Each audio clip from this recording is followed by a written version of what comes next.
right, hello, Twitch, hello, YouTube, and we are back again. I just realized the screen said ending. That must have been so confusing. Much apologies. Let's pop out this YouTube chat. Let's get it over here. Hopefully you're all having a good one. Welcome on in.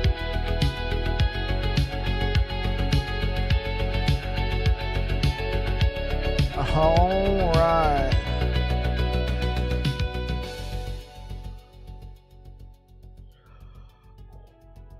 Okay.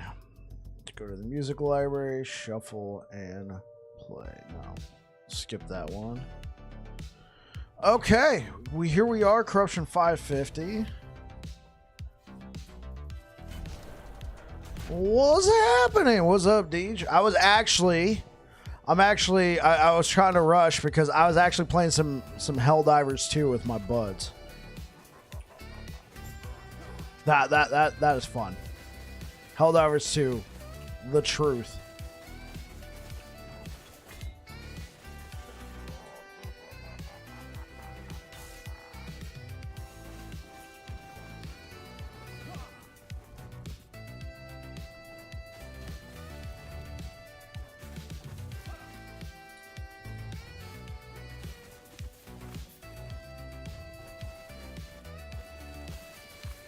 No idea what it's about. I'm not worldly when it comes to games. Oh, no problem. So Helldivers 2 it's a PvE co-op shooter, right? Third person. You dive, you hell dive into maps with loads of PvE enemies. There's a difficulty slider, right?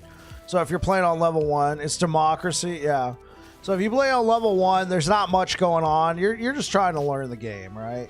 Level 2, level 3, you know, so on and so forth. And you get rewards based off of how well you do. And you could crank it all the way up to level 10, which is pretty insane. You could customize your loadout. They just did a big update. So this one's cool because there's an intergalactic map that has... How do we put it? It has... There's a map of you trying to liberate the solar system. All the planets. And what's happening here is one of the enemy factions has pushed into Super Earth. You know, they don't do Earth. They do Super Earth. It has very Starship Troopers feeling to it. You know, one of the factions you can fight is the Terminids. They're like a bug faction. That's where you get the Starship Troopers vibe. But the faction that has invaded Earth is another faction of smart. It's a smart faction that's invaded Super Earth. Hey, yeah, it's interesting. If you like Starship Troopers, the movie... you might be interested in this. The bug gameplay, all that. The game did go through a bit of a downturn at one point, but this update's bringing a lot of people back. Especially people like me who played it on launch, but not really, you know, much after that. It's been interesting. So yeah, I was trying to sneak in a couple games with my buds.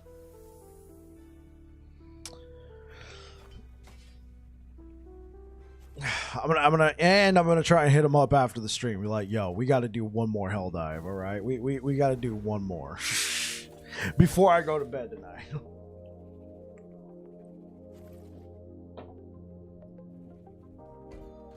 Oh, what changed? Oh, right, we're using this now.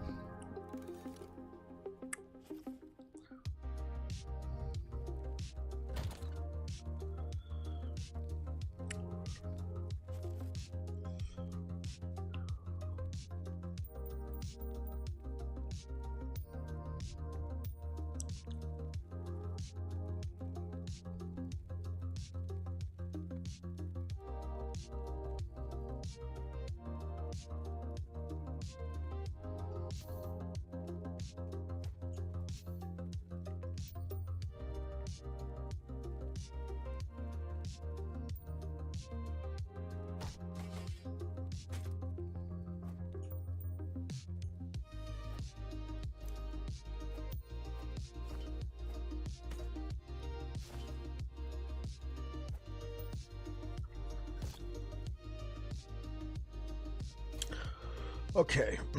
So yeah, this has been giving a lot of good damage. This is doing okay. We're getting that mana regen from it too.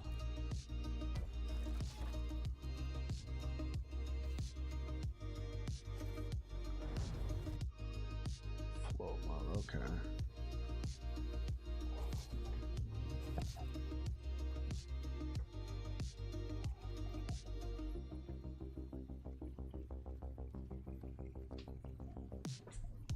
Be right back, guys.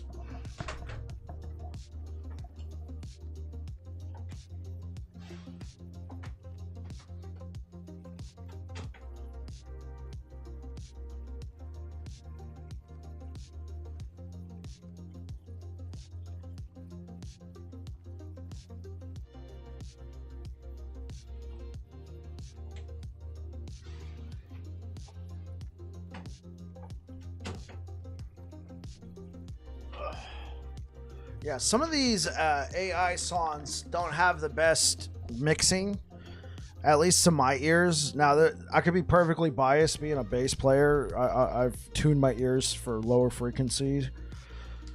But for songs like this, the highs are a little too high. So what I've been doing is I've been going through some of the songs, chair string. Oh, hey, what up, Blue Beyond? I've been going through some of the songs that I generated and with a program, and I've been EQing them, trying to reduce some of the high end, because it gets kind of muddled. And so far I've only done it to one song, but it was pleasing my ears. So I'm just writing down songs as they come along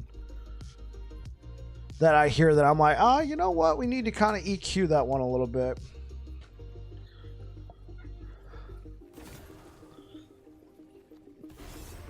It's going pretty good, Blue Beyond. What about you? What have you been up to?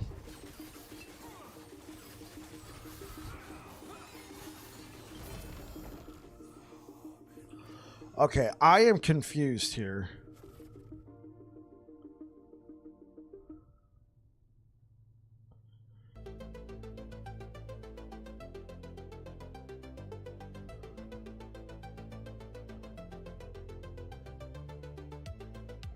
You know what? I think it might be this.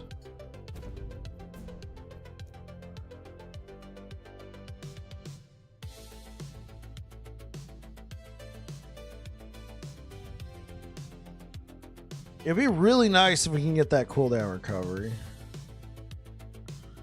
Let's cool down 11 seconds. You fixed your build? What happened with it?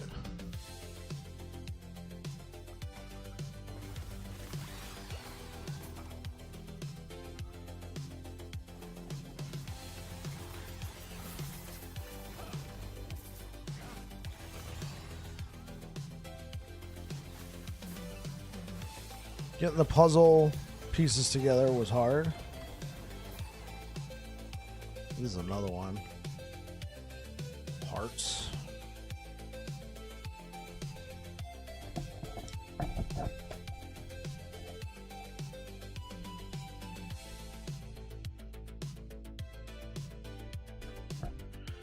Mana, DPS, item slots, the usual. Yeah, I gotcha.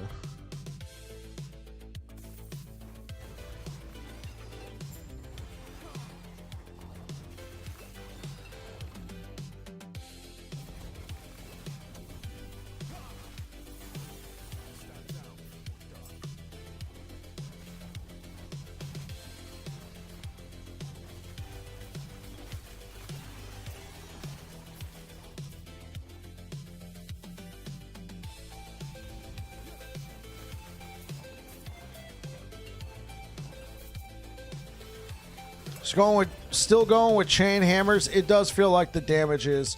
It doesn't look as cool, but it does feel like the damage is higher. But I will say this. It does kind of... I am kind of losing the vibes. The vibes of... Yeah, I'm kind of losing the vibes of Voidstorm. This is not really Voidstorm anymore. This is just Time Rot hammers. It works really well. Like the hammers version works really well for Time Rot.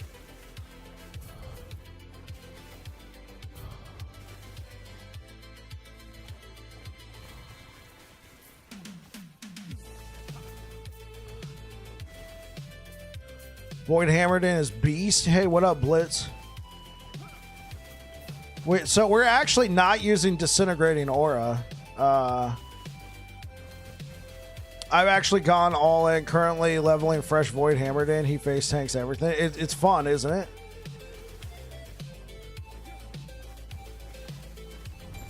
So yeah, currently we are actually not using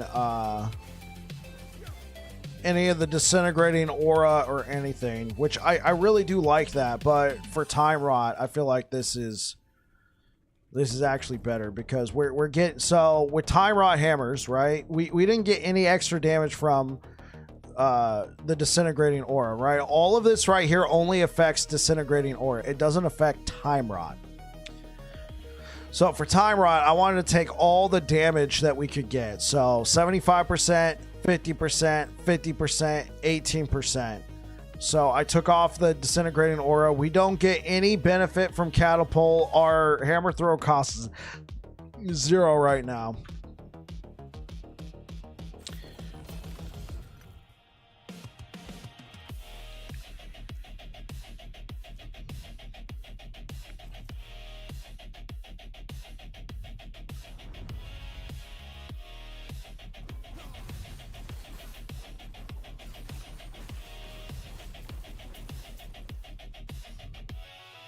I feel like the mana on spinning hammers is too high. Well, it depends. Are you doing where they follow you, or are you doing orbit, or just where they stay in place? Yeah, disintegrating aura seems like just another random void dot. Doesn't make sense to me.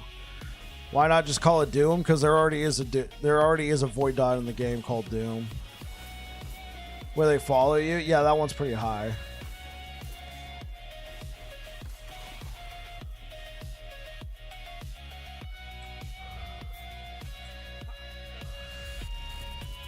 Yo, Blitz, thank you for subscribing over on YouTube. It's really cool, but it's really not incentivized. Yeah, I wasn't using Orbit.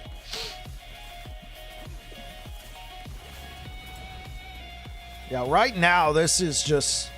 Because, like, just a couple projectiles. And it just kills everything. And then when you start to use the actual good stuff, right? When you start using the anomaly and the abyssal echoes, the damage just, ooh. Watch this guy, right?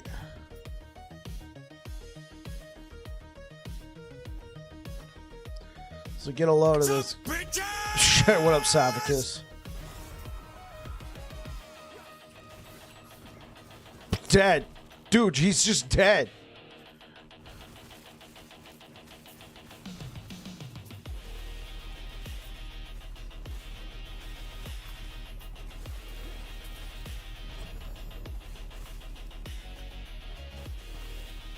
Like, it doesn't look as cool. I wouldn't call this Voidstorm. I would just call this Time Rot hammers at this point.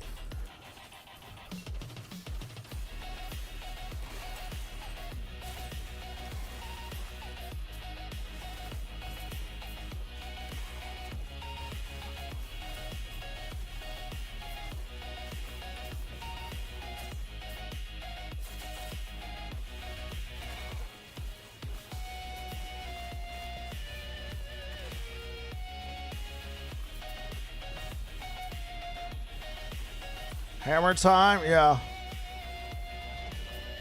Dude, they're all just dying, bro.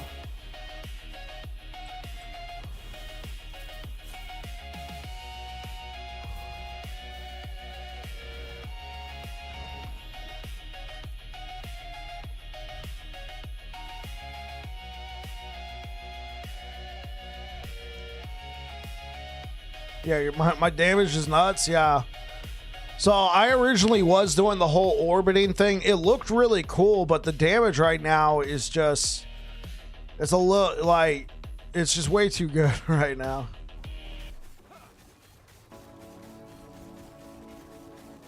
So, right, this doesn't look all that nice. Like, this doesn't look all that impressive right now, right? But you start using this stuff, you know?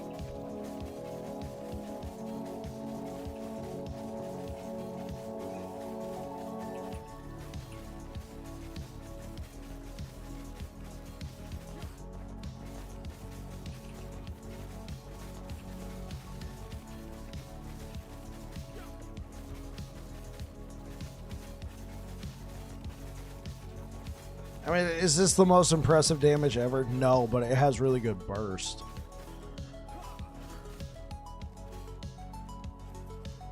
Okay. Need some beastly stymied fate.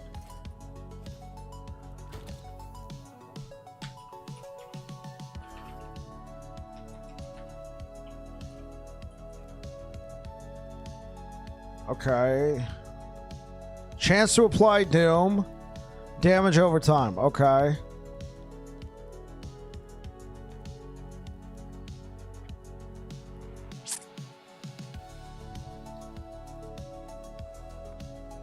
Man, they both kind of suck.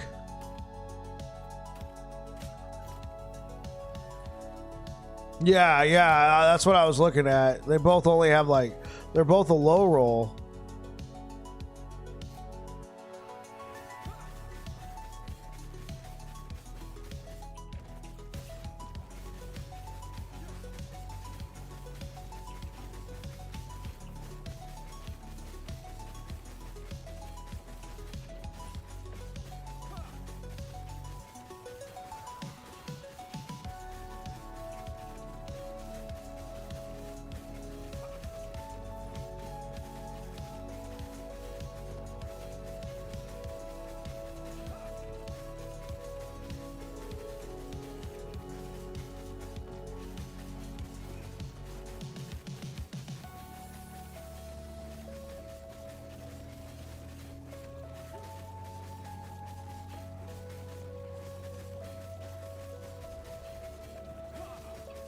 Huh. Yeah, it definitely was a damage increase. I need to get a better one of those. And then I also need to get movement speed on it. But yeah, that's a good pickup. Hey, what's good, trader? What's good, man? Yo, Helldivers was fun, bro. Helldivers was fun, man. I'm looking forward to jumping back in with you before I go to bed tonight. Yeah, finding a real roll on them is struggle bus. Hey, that's okay. That was good.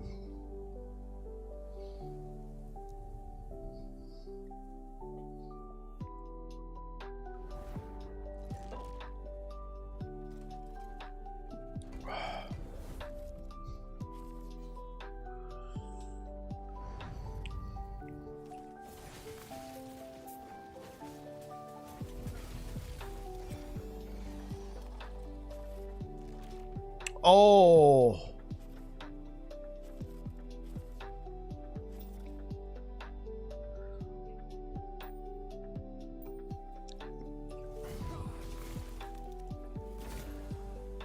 Oh, come on. Yeah, we got to kick up this this difficulty here.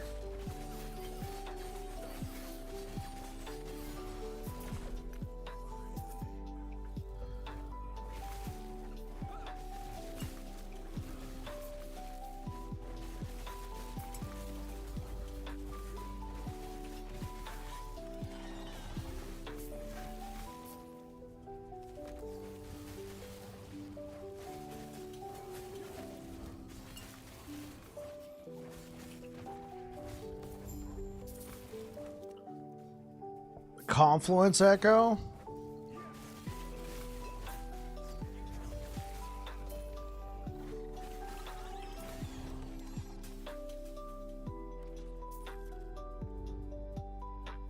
Helldivers is a throwback. They just released a new update. I feel like Gabe came from nowhere. Okay, I'm talking about Helldivers 2. I guess I should have been specific. And yeah, the game did kind of come out of nowhere because Helldivers 1 was kind of niche. Helldivers 2 was a vibe. I kind of put the game down though after, you know, all the stuff. No, it dropped last year, Blue Beyond. It came out just before last Epoch launched. Yeah, when did Helldivers 2 launch? Thank you so much for the likes over on YouTube, guys.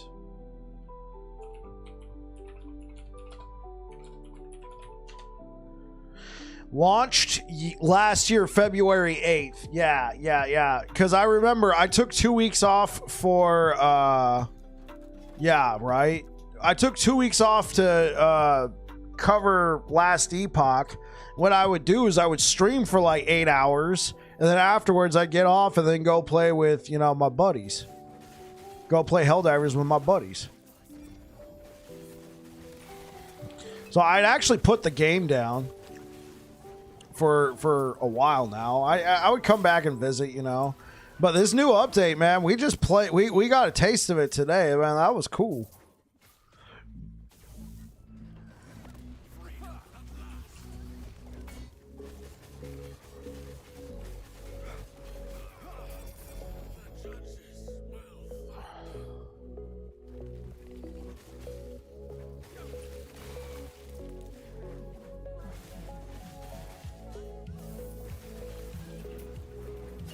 Yeah, dude, like right now Super Earth is being invaded, so we loaded into a match and like there were skyscrapers everywhere.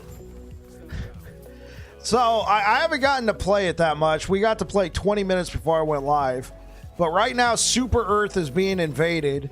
So we load in, like there's skyscrapers, it's cityscape, there's civilians running. We're trying not to mow down civilians while killing the enemy. Like you can fully customize your guns now. That you can like you can unlock attachments and stuff for your guns and then level them up. I didn't really get to experience it that much. But there was like this one flying thing that popped up. Trader and I were like, "What the f is that?" And then, like, we were shooting at it, and then it flew past us, and then I guess somebody, you know, like, one of us did something, and, yeah, it's like Halo Reach ODST vibe. It's straight up ODST vibe, because that thing that was shooting at us went flying into one of the skyscrapers, and then there was just an explosion, and, like, stuff was raining down, and Trader, like, tagged it. He's like, "The skyscraper! It blew up the skyscraper!" Now, it didn't fall down, but it was just all damaged and everything. And then we extracted, and it was like, oh, I got to stream. Yeah, that's what I'm talking about. So, I wasn't just going to randomly be like, you know, forget Last Epoch. I'm playing, you know, Helldivers, but I'm going to talk about it at least.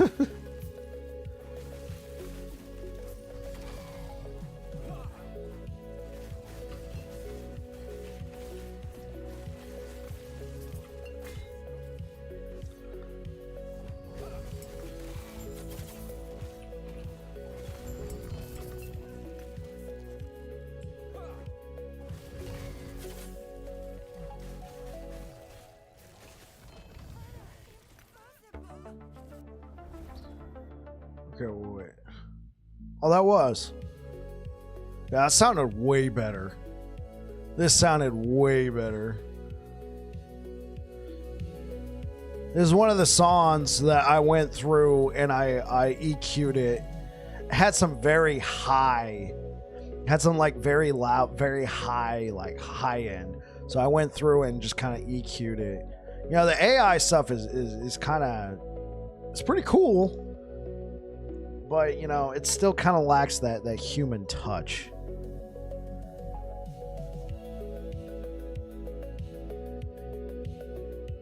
Yeah. Yeah, okay.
Holy moly. Okay, yeah, we can cleanse that.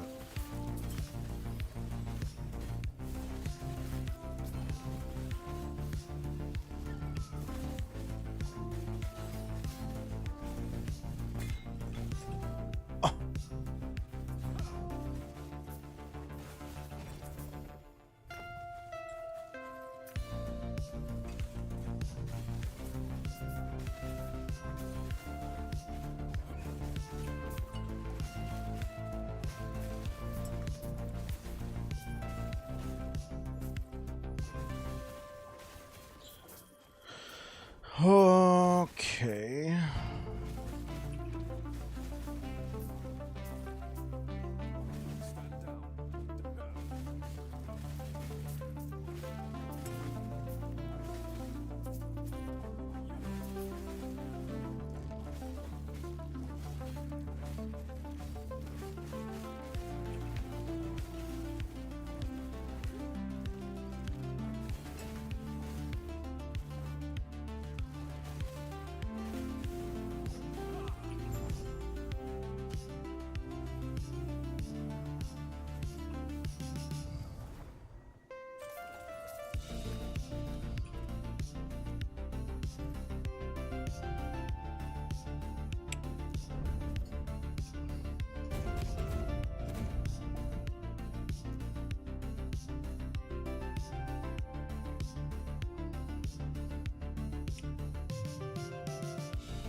Oh, okay.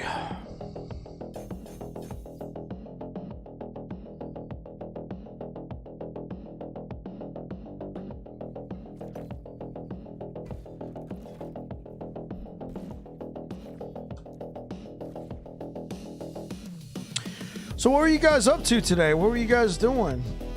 How was your day? Happy hump day.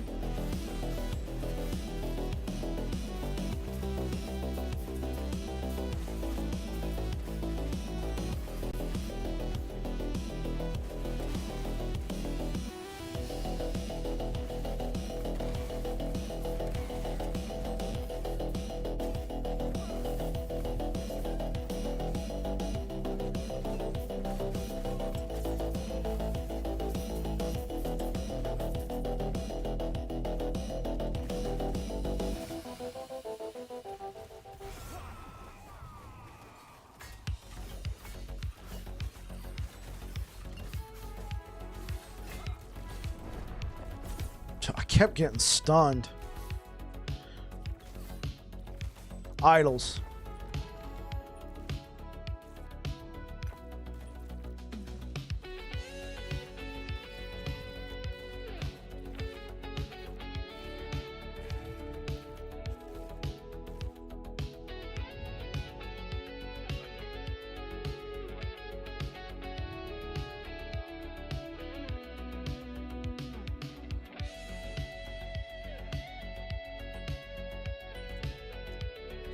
I feel like this node is not helping. I can't decide whether to scrap my build or not. Yeah.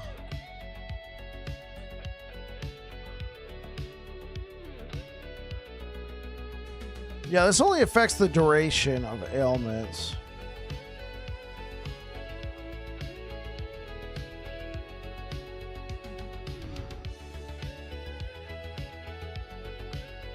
I mean, it applies faster. Cool. Honestly, let me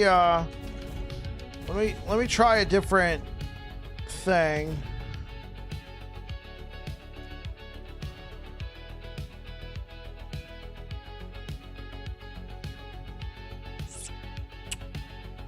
So if I put 5, I'll have a couple points. So I can put a couple points in the Swift Rest. Can't decide whether to scrap my build or not. Video. You can't decide whether or not you want to scrap your video.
DJ Bike has been cooking. Thanks.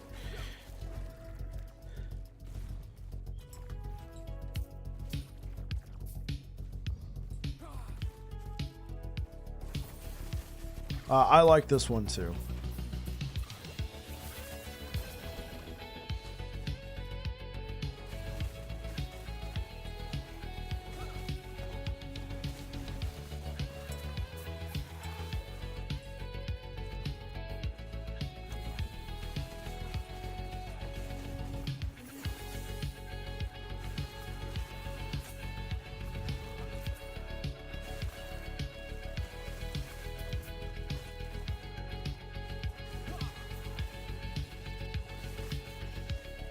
Working on a Sprig and Thorns Reflect build for now. Doesn't seem promising. I mean, hopefully you're having fun, but I personally was not a...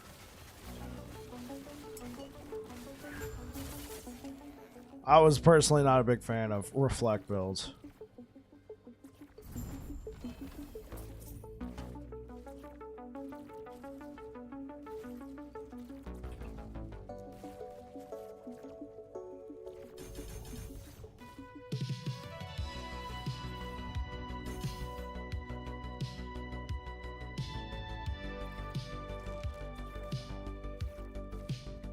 How do you kill lizards with reflect? Yeah, how do you kill lizards with reflect? What's good, Texas?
Have I ever in my entire life played Spellblade? Answer is no. I mean, technically I have. I've played Mage, but then I always specialized into Rune Master or Sorcerer.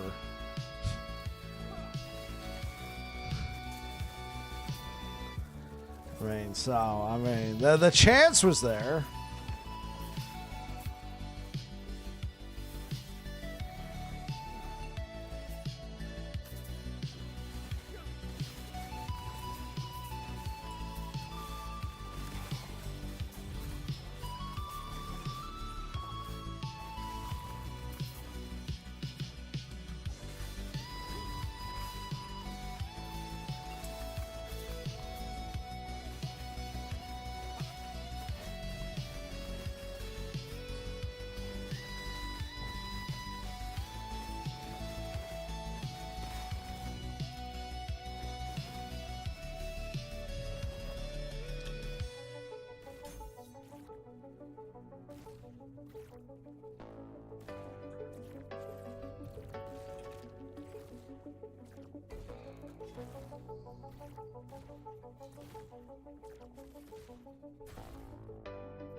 If I ever feel bored, go in blind and try it out.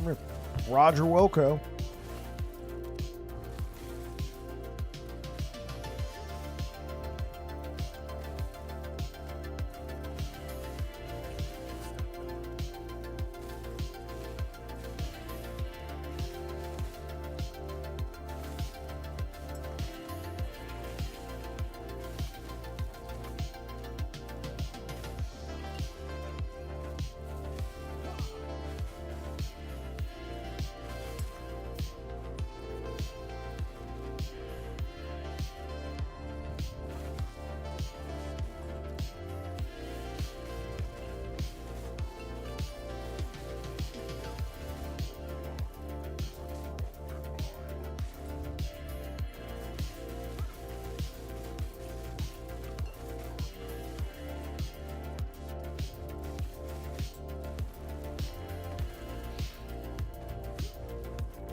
Okay.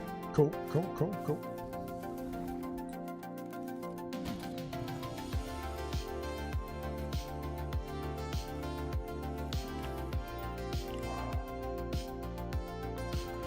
Let's have some fun with this one.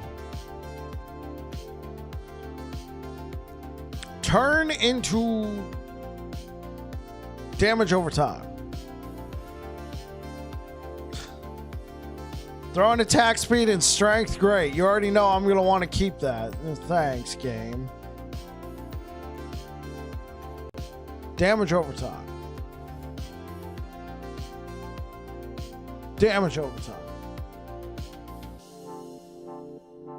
Damage over time. Even if it does, yeah, let me waste.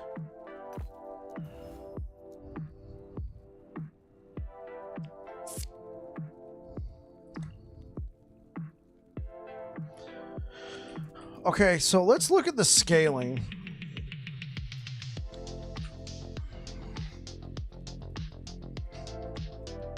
%4 per point. Right? Okay, so 4% per point. So if you have 10 points, you gain 40. Okay, so it would be better to get... Excuse me.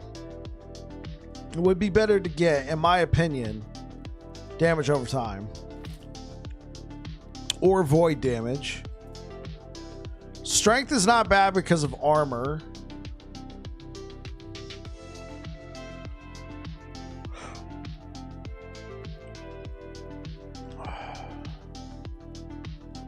Okay, so like this is a prime candidate right here. It's got strength, void damage, only T6, unfortunately.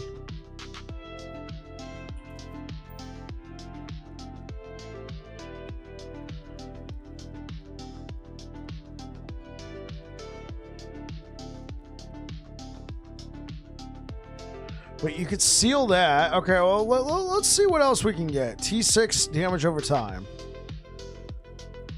Technically, we're better off with this because of the... It also has the strength.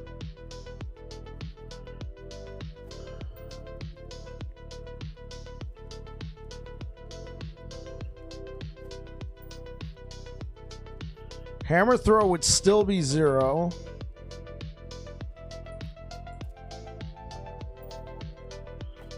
We'll hold on to that.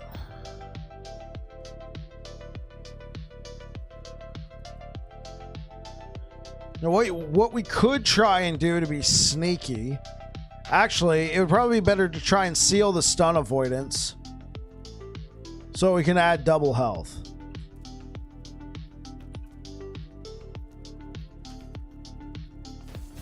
Okay, tier 3 sealed.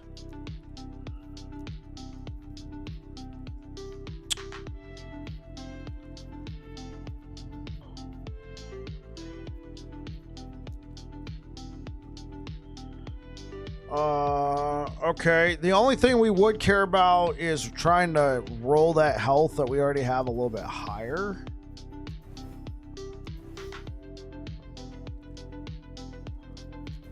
Oh my god, that took all 22? Oh. Oh man, that is a punch to the gut. Oh. Oh, that is a punch to the gut. Yeah, that one was rough. Overall, though, it is a damage increase. Let me see. Do we got anything that... Like this one? Honestly, if we want damage, this would probably be the one. Yo, Still Fantasy, thank you so much for the follow.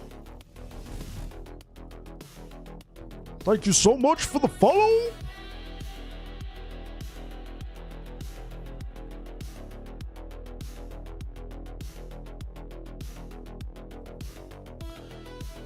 What's up, Tilron? How are things? Things are going good. Things are going good.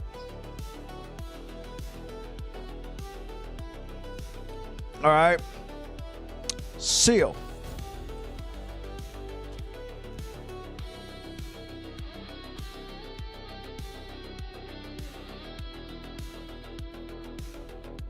Yeah, we're crafting. Hey, what up, All Haven? Ellie's going great. Great update.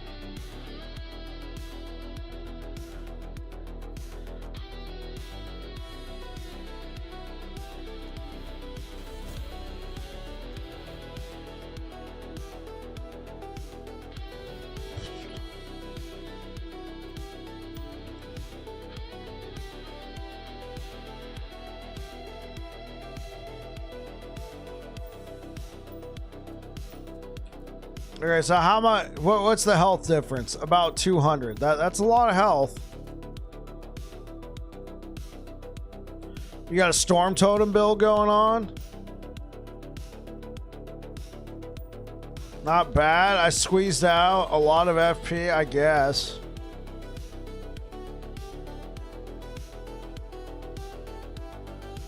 Been like that with me all day. That last forge eats all the FP. Yeah, exactly, Deej. I do like LE so far, though. Yeah, All Haven, it's been great.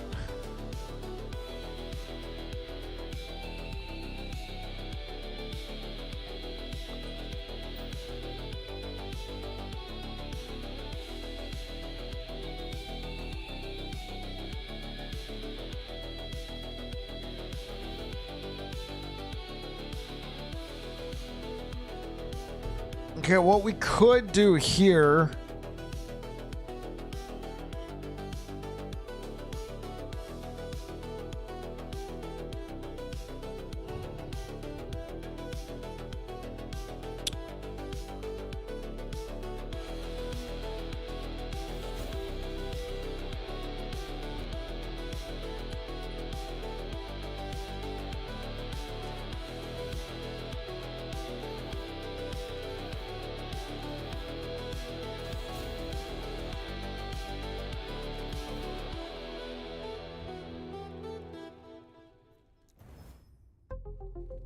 Of course it's low.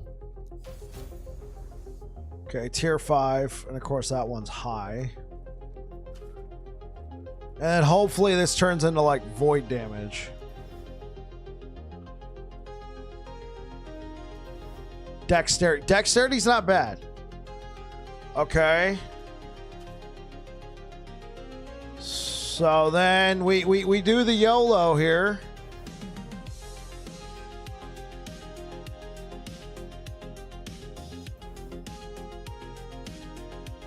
That's a lot. Okay, this is technically better.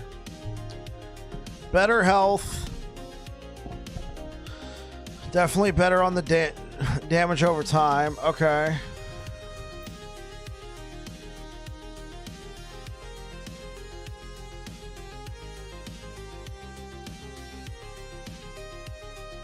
Finding a good 1 LP scales is a bit hard. Okay, what song is this? Dusk Racer.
I mean, that's like 130 health. Of course, our armor goes back down. So I guess we're trying to figure out what's more effective. Okay, so what's 15 times 4? 60?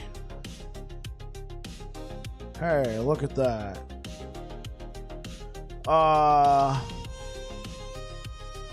Honestly, this might just be more damage altogether.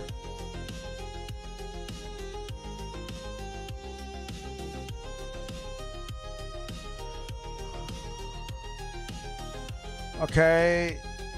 60 plus 95. 155% increase from here. This one is...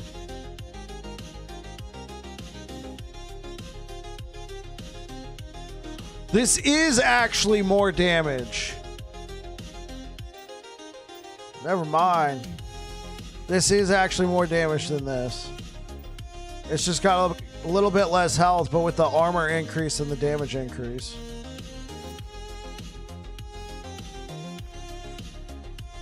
Yeah, that one might just be a remove. Kind of sounds like he's playing a kazoo. Yeah, I can see it now.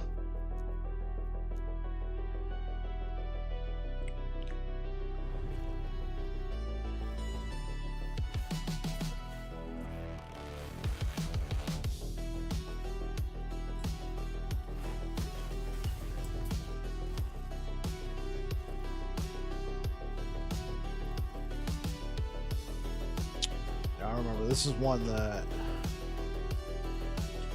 I'm gonna, so yeah.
So what element are you going for, Blue Beyond?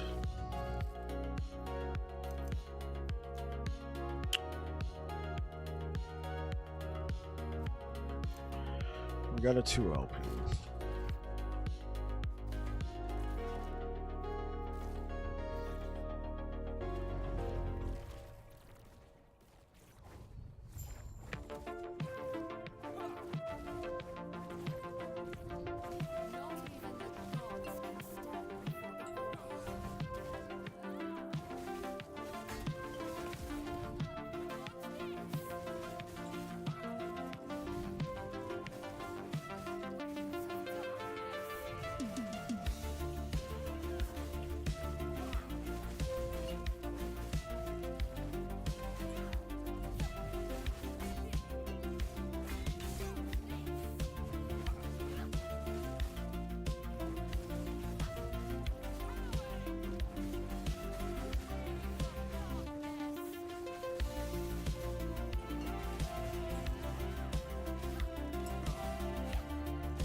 Okay.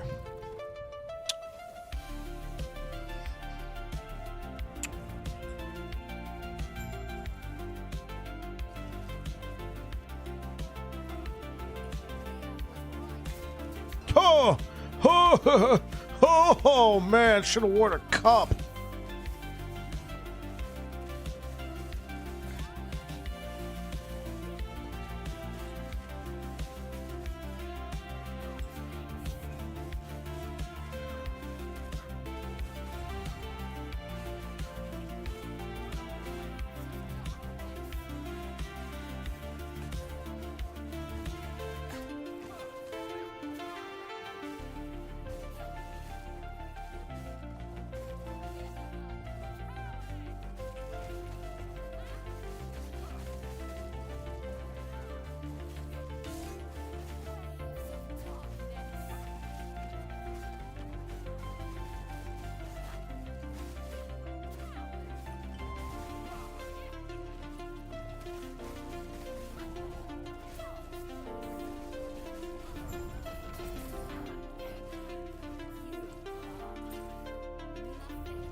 Hate these harbingers. I'm too old to be chasing a target around. Like, hey, get back here.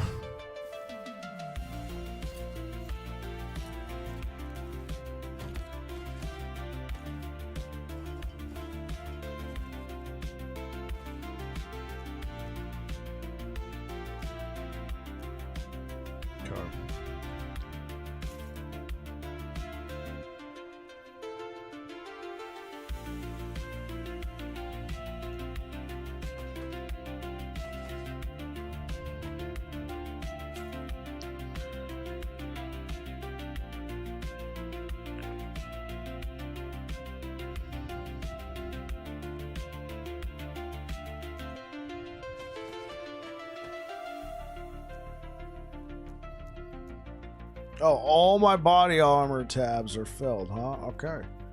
Time for another body armor. Let's go. And I'm not talking about the drink.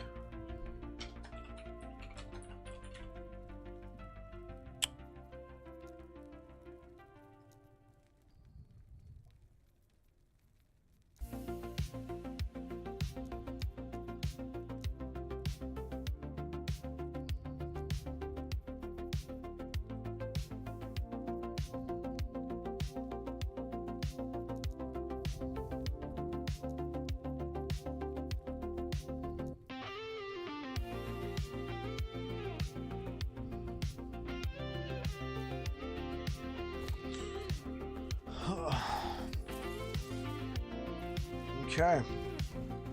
Okay, that was the last of that. Yeah, we gotta push corruption. Do I really want to push this timeline? I'm trying to think. What do I really need?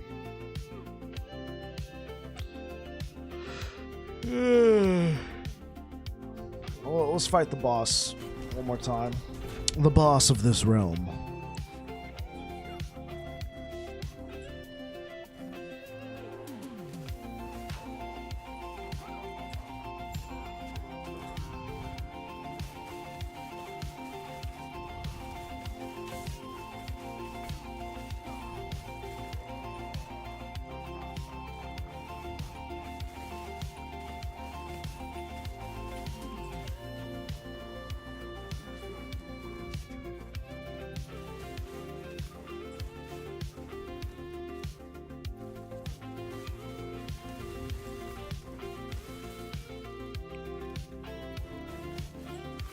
Zen coming in hot with the raid. Thank you very much. Yo, yo, yo. How's it going, man?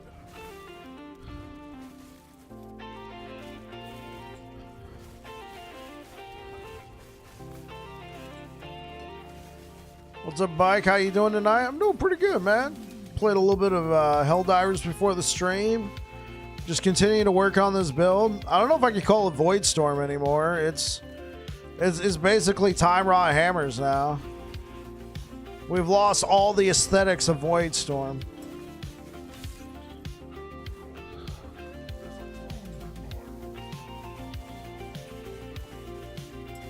Well, look at you, man.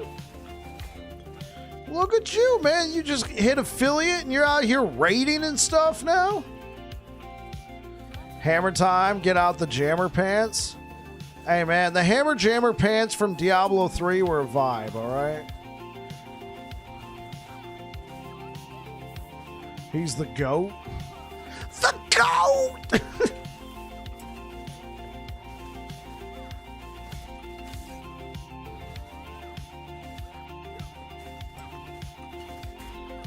Oh, of course. It's been insane in the membrane.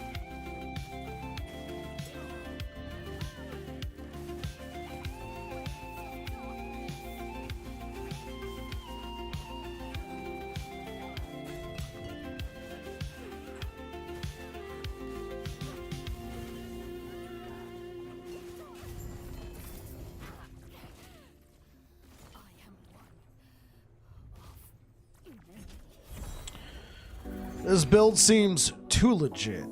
Too legit to quit.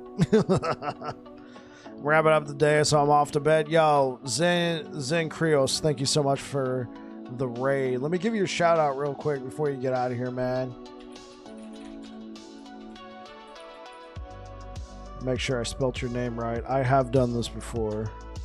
Zen Krios, thank you so much for the raid. Yo, guys, if you don't know who Zen Krios is, fellow LE content creator, just became an affiliate on the platform. Drop follow. Should be right above the chat bar right now. Drop follow on his name and check out his content. Always appreciate you. Thank you so much, Zen. Appreciate you too, man.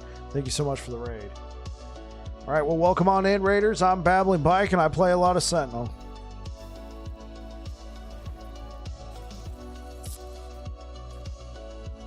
And thank you for the likes over on YouTube.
You get clowned on.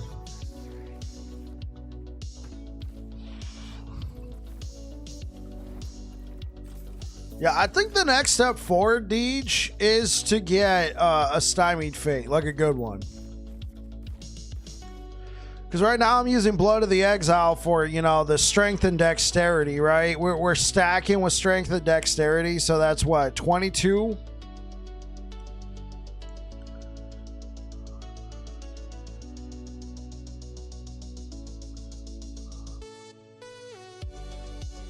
Okay, yeah, so Blood of the Exile right now is an 88% increase in damage. Because they both scale hammer throw, the strength and dexterity, right?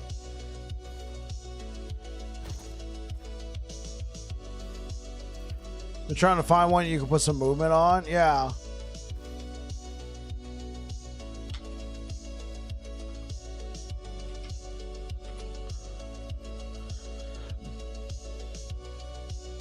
The thing about Stymied Fate, it'll be less movement speed, big whoop.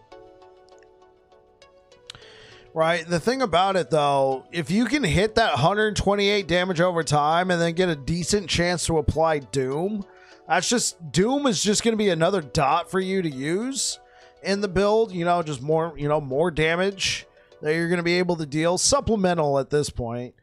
But, hitting 128% on that damage over time is the vibe. But right now, Blood of the Exile, at least for this build, if you can hit 12-12 and get that 24, so I got pretty good, right? I got 22. That's a 96% increase.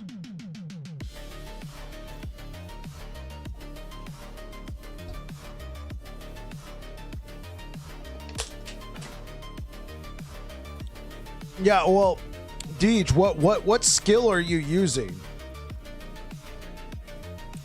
You're doing Judgment, right? Judgment's gonna scale with strength and attunement. Oh, you made a Void Knight? Or are you gonna... Yo, Deej, you gonna come over to the Time Rod side?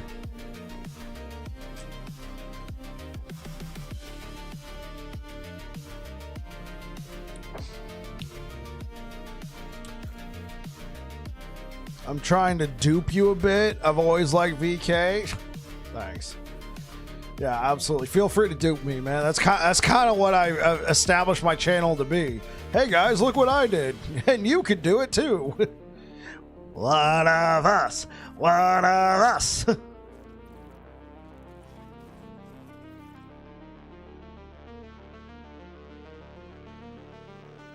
Thank you so much for the likes over on YouTube, guys. Thank you for showing up every day, guys. I appreciate it. VK, let's go. I don't know, guys. Should we do Corruption 1021? Okay, you know what? This is for you guys. This is for the lols. Let's go. Yes, I am going to lower Corruption. We're not ready to go this high yet.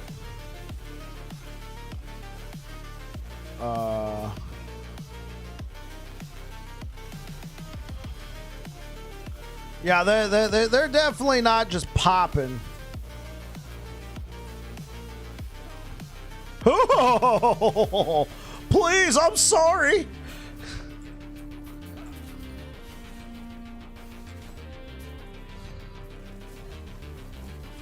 $2K Corruption, let's go. No, let's not go. Come ride the bus with us.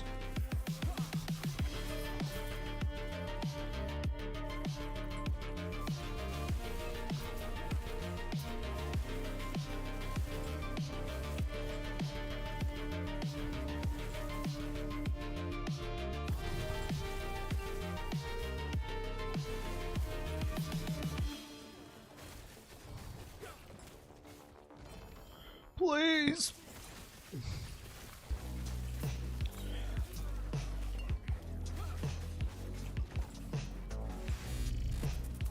Yo, Destro coming in hot with the prime time. Thank you so much. Oh, like some Eric Clapton stuff. Well, not really, but...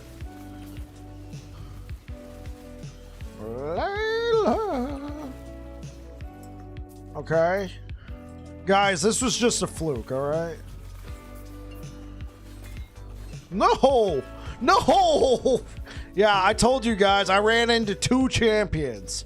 2 champions. And I got my cheeks clapped. They call me 2 champions. Okay. But we completed the echoes, so...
Yo, 50 bar, thank you for the follow.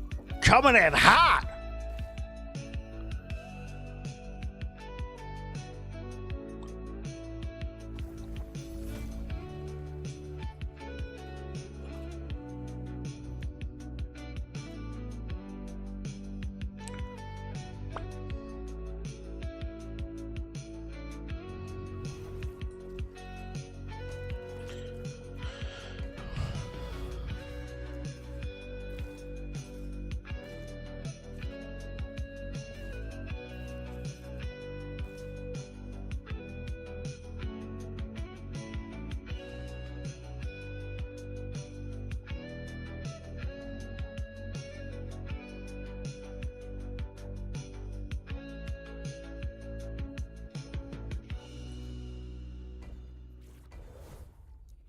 I'm just doing some thinking right now. I'm doing some thinking. In case you guys were like, wait, what? So is your build about hammer damage or time rot? It's about time rot. Right? Now, it might look like I'm trying to increase the damage of the hammers by a lot, which is true. It increases the damage of the hammers, but we're not trying to go for crits or anything. I think I have more set in the hammer output. This is what you're going to want to do. You're going to want to take anything, like you're going to want to take weighted hammers, force of impact. Now, you could go iron spiral. That's what I did. You can definitely go iron spiral. Here's the issue with that. There's a 50% damage node you get from collision here. And that's not gonna work very well with iron spiral. Basically, your hammers are gonna go out, they're gonna hit one enemy, and then they're gonna despawn. That's what's gonna happen here with collision. They're gonna despawn. So that's why I go into ricochet. You're liking the chain? Yeah, the chain is the way to go, in my opinion, at least for time rot. Right? So I'm rocking a +4 to hammer throw. So I have 24 points in a hammer throw. What I've gone for is 5, force of impact, weighted hammers, 1, 1, 2, right? We're going for extra chains just for the groups. We gain extra damage per projectile. Yeah. Then I put 1 point into catapult, but I'm trying to get the ballista, right? I don't care about... We're not benefiting from extra projectiles here. We don't get anything out of this. This is literally just 1 point. This is pathing. 1 point to get down to here because this is 18% more damage. Yeah.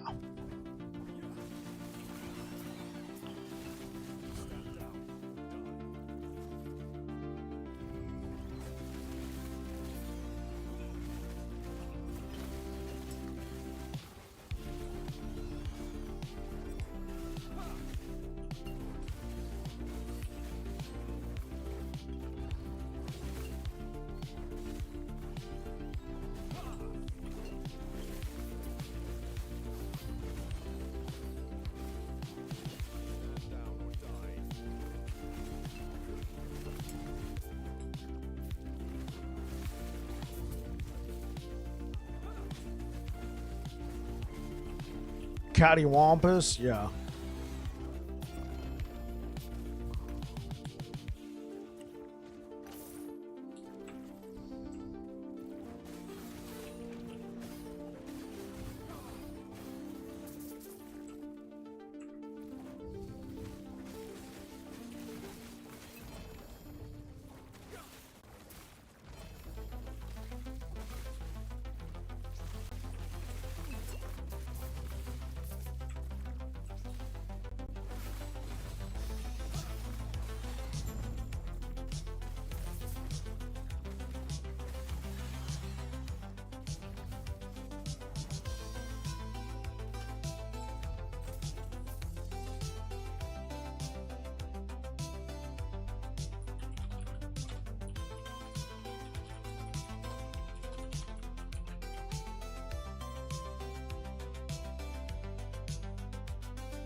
Thank you so much for the likes over on YouTube, guys. Oh, all right.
Goodbye. Terror Crown. Ooh, double T6. See you later. See you later. Oh. Oh, yeah. It would help if I actually complete this stuff, huh? Hey, Bike. Today I learned that Alchemist Ladle and Mad Alchemist Ladle are very different items. Indeed, they are. It took me a little bit as well. I heard people talking about Ladle. I'm like, I got one of those. It kind of sucks. And then I realized there was Mad Alchemist Ladle. Hey, Babin Bike, just checking out the stream, PoE 2 player, and I'm trying to figure out if I want to check this game out. Any advice or opinions? I've played PoE 2. I wanted to give it more time. I wanted to give it more time to cook. But PoE 2 looks very promising. As for right now, though...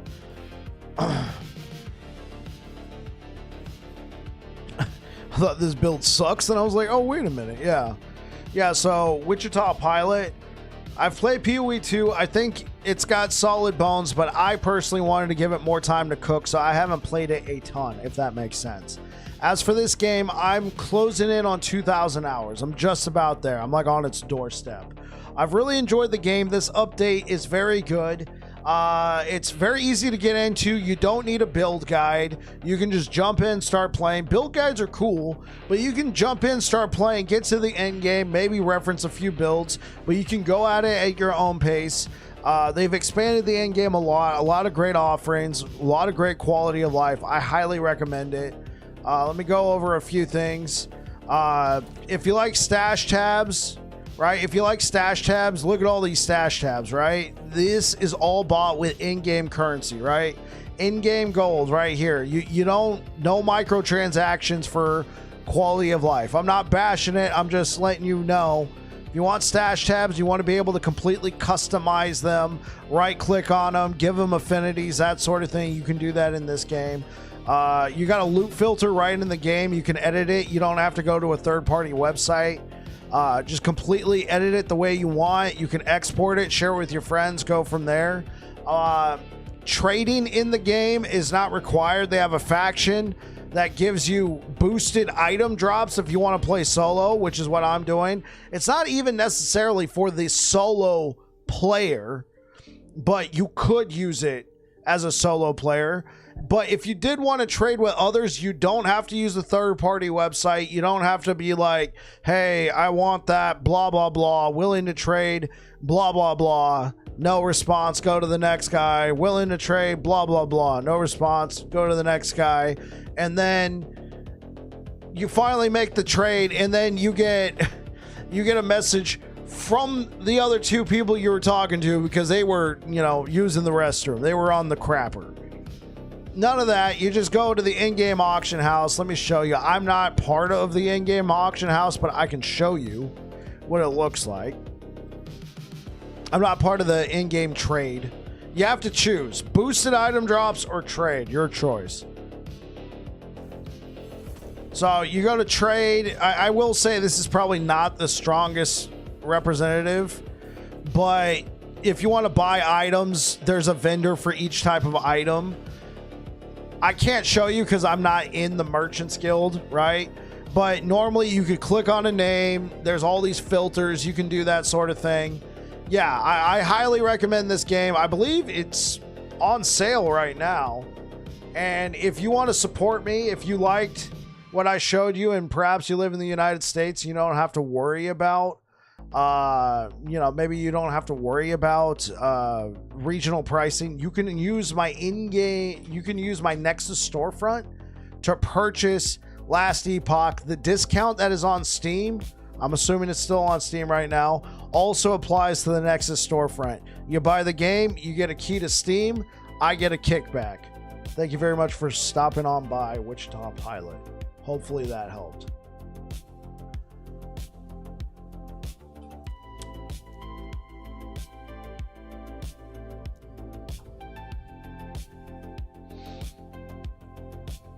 But if you got like in-game, like if you got like a Steam wallet already flush with cash, don't worry about it.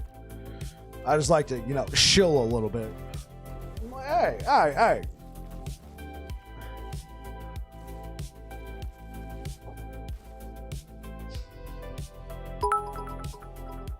Yo, Cricky. Great intro to the game bike. Yeah. Thanks for the 100 bits, man. Yeah, everything's in game. Also, somebody referenced it earlier. If you have any questions, you press G on your keyboard, and then there's an in-game guide, right? I want to learn about bleed. It's a mechanic in the game. Oh, look, here's bleed. I can read about bleed. Does damage over time. Stat over 3-second duration. Oh, well, what about ailments? You know, I'm kind of interested in ailments now. Tilron with the 200 bits. I'm kind of interested in ailments now. Oh, okay, this is how ailments work. Wait, there's this? I didn't know that. What about this? Huh, you know, rabbit hole. Man, you guys just sent us into a hype train. Thank you. Thanks for the bits, man.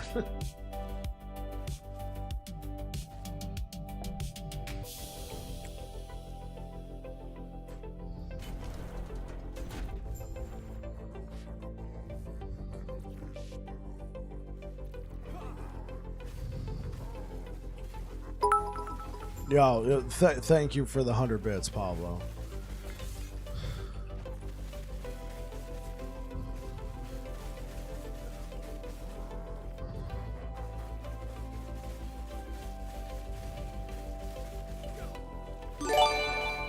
Tilron with the gifted sub, and it goes to Big Blue. Thank you, thank you so much, Tilron. Awesome. I'm just gonna lurk for a while, learn a bit. Thanks again. You're very welcome, Wichita. I'm in the end game. Yo, Wichita Pilot, thank you so much for the follow. I'm in the end game right now. If you got any questions, I'll do my best to explain what's going on.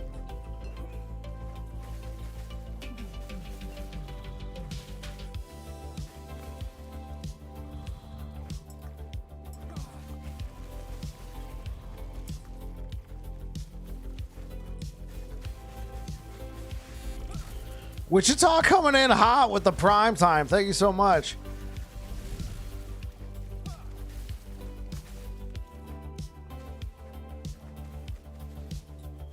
Lower population. Yeah, the update has been out for what is it, a month now? It's been about a month.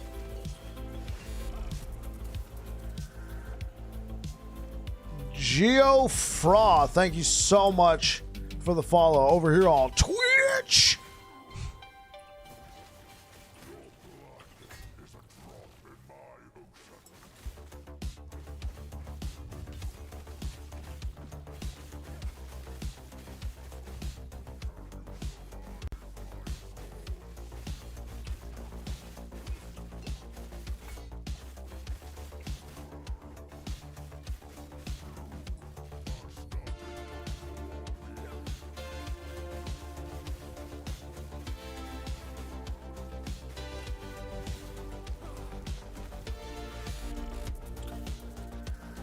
Yo, Danny, thank you for the follow. What's good, man? I think the one saving grace, Wichita, to last Epoch is if trade ever slows down, there's always another faction where you can get boosted drop rates. There is, it's not super easy to just be like, I'm going to do this now, I'm going to do that now.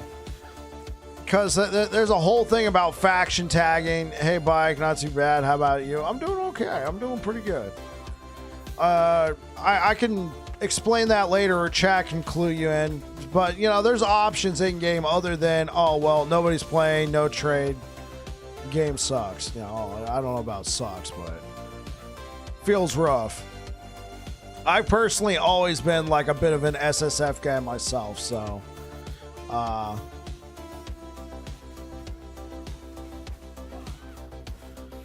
can I explain what corruption means? Yeah, sure. Yo, currently level 29 Bally. Thanks for the thought last time. Currently enjoying the game. Hey, yo, they call me Joe. Awesome. I'm glad I could be of assistance. If I had the patience to farm, I'd definitely go Circle of Fortune. That's what I play. You guys, thank you so much for the hype train. I really appreciate it. Thank you, thank you, thank you. Okay, Geo, I bought the game. This is so interesting. Can you explain? Yo, Cricky coming in hot with the gifted sub. And that just bumps up the hype train to level 2. That was your first gifted sub ever. Thank you so much, man. Can you help me explain about the corruption means? The higher corruption means the enemy stats is higher as well? Yes. Yeah. Hold on.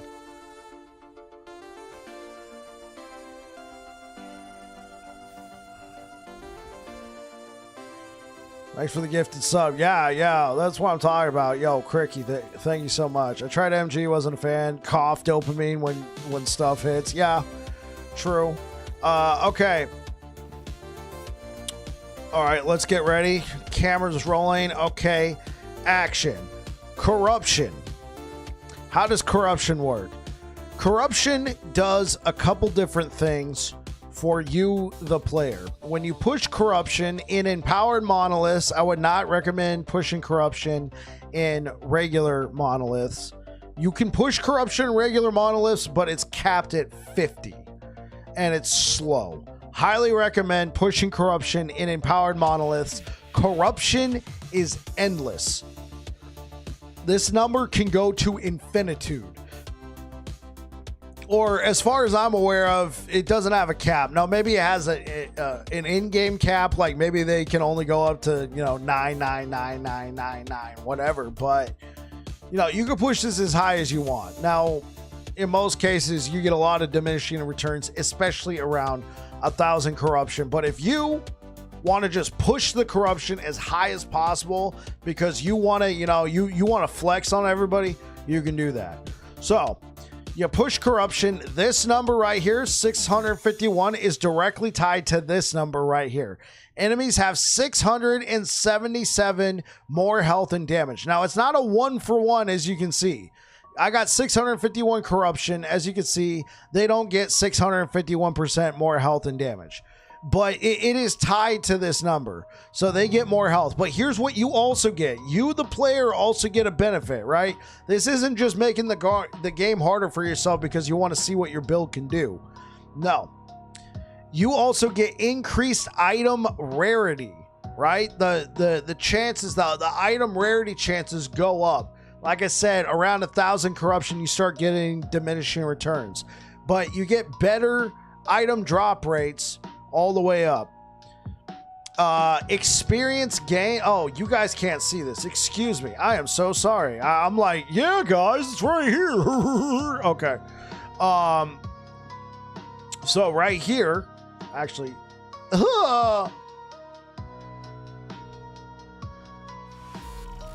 yo, Grez, thank you so much. So if you look right here, right?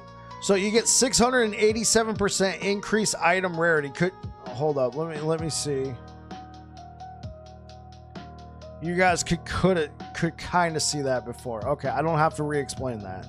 So this number right here, in more health, more damage. But here's what the player gets, right? You get increased item rarity and you get more experience, right? You can level up faster if you push corruption. This has strong diminishing returns. Around 300 corruption, you're gonna hit 300% increased experience gained. After that, it's gonna slow down. Around 1,000 corruption is when that's it. You get no more experience. Experience gained caps out at 500%. That's a strong diminishing return. Also, gold, increased gold drop rates, those typically cap out around 500 corruption. So they let you go as high as you want, but if you want to be the most efficient, somewhere around 700 to 1,000, you're going to find a nice sweet spot in terms of difficulty. The thing is getting a build that can do that. Now, you could certainly go past that, by all means. You can do 1,500, 2,000, 2,500, so on and so forth. But yeah, that's corruption in a nutshell.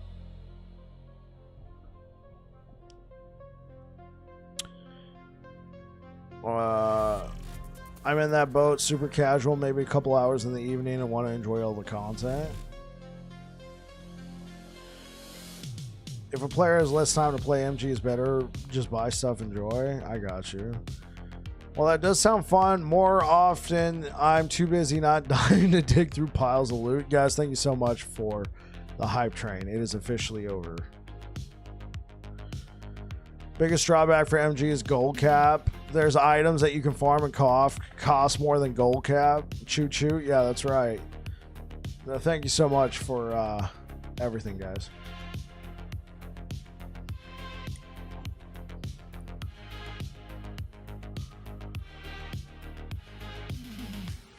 Dude, Tilron at the top of the list. You've given 1,000 bits this week? Bruh. At the top of the list, man. You Mizda Entertainment. Thank you so much for the follow. Grez. I think I shouted you out, but Grez, thank you so much for the follow. Have to stay ahead of Trader. Okay, well, you've done it, man. Congratulations. Thank you so much for the likes over on YouTube, guys. Thank you, thank you, thank you, thank you. Oh, I see. Thanks about the explanation. So easy to understand. I did my best there.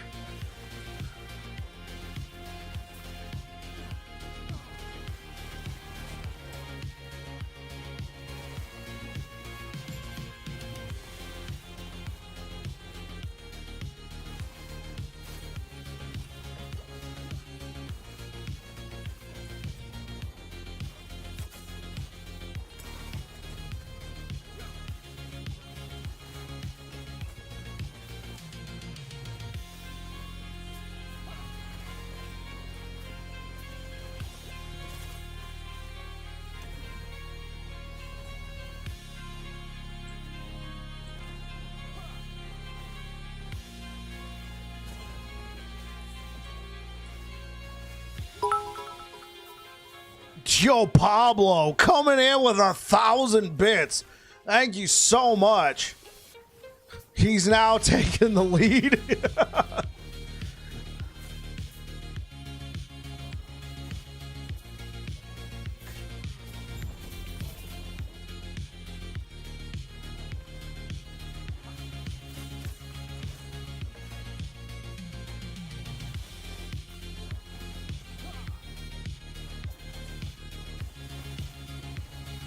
Oh, I see how it is. Yeah, apparently that's how it is.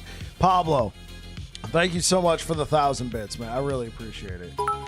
And Tilron's coming in with the 300 bits and has taken the lead away from Pablo. Thank you so much, guys. I really appreciate it.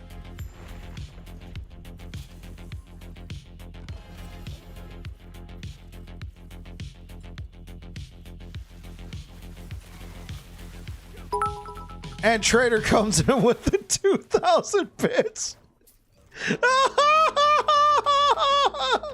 The hype train just ended, guys. And now Trader has firmly seated himself at the top of the bit battle. Yeah.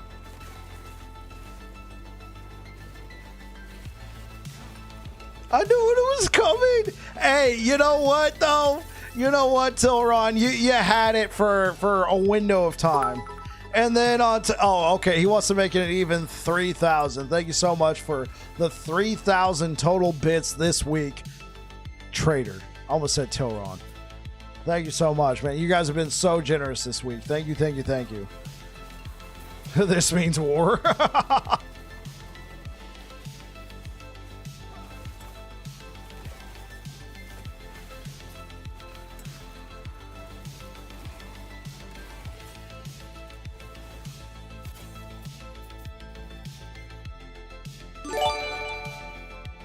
Wait, huh? Wait. What did your Trader just gifted 20 subs? Coming in hot. If you guys just got a gifted sub from Sadistic Trader right now, I mean, drop a thanks in the chat. It goes to Colvin, Aries, Soggy, Slim Jim, Rinpoche. Yeah, that's what I'm talking about. Thank you so much, Sadistic Trader, for the gifted subs. Merry Memorial Day?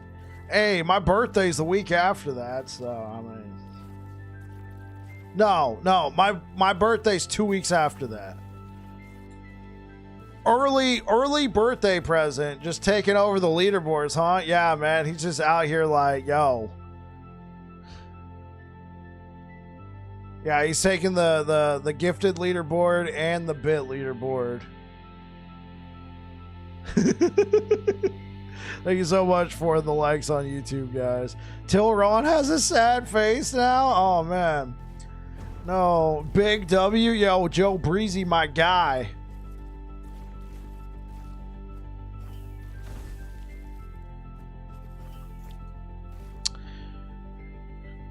Yumizada. Thank you so much for the follow. My wife's B-Day is this week, then oldest daughter in like 2 weeks. Hey, congratulations. One day, Tilron, you'll get there. Wow. Oh my gosh. It's okay, buddy. One day. Excuse me.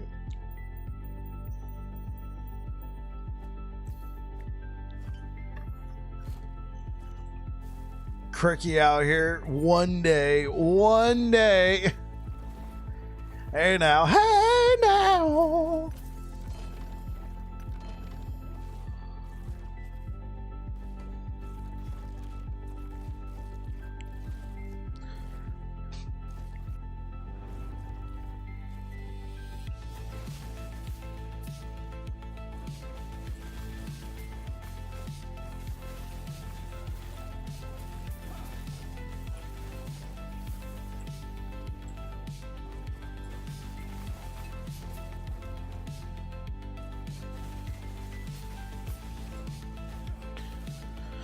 How about as short of an explanation on the crafting system?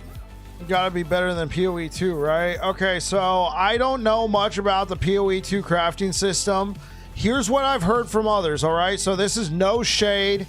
This is what I've heard from others. They're probably being hyperbolic, okay, Wichita, but I've heard that crafting in Path of Exile 2 is low-key gambling. I mean, I feel like that's disingenuous.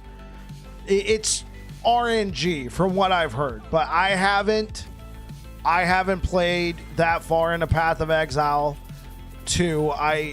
From what I've heard from others, they feel like the crafting system from Path of Exile 1 was a lot better. I want to be completely fair here. I don't want to come off as somebody who's that's percent true. Okay, cool. So here's how the crafting system in Last Epoch works. Last Epoch is deterministic, but it does have RNG baked into it, right? It would be really boring if you can just walk in, be like, I want Citadel boots, and then you reach up, drag Citadel boots onto your workbench, and then, you know, so you got your Citadel boots, and then you're like, I want this, this, this, and this, and then snap your fingers, and poof, it's all there. That is 100% deterministic. For Last Epoch, I would say it's roughly around 70% deterministic, but there's still some RNG involved. PoE 2 lacks the deterministic stuff from PoE 1. There's some things that can help, but they are late game. I got you. Kill switch reflex. Thank you for the follow. I play PoE 2 and the crafting is terrible. Okay. It's like Glyph of Chaos. Okay, that's fair. So, Wichita, let's take this pair of boots for example. This is an exalted. It is purple. All right. Purples mean that the affix on that piece of gear, do you see where it says tier 6?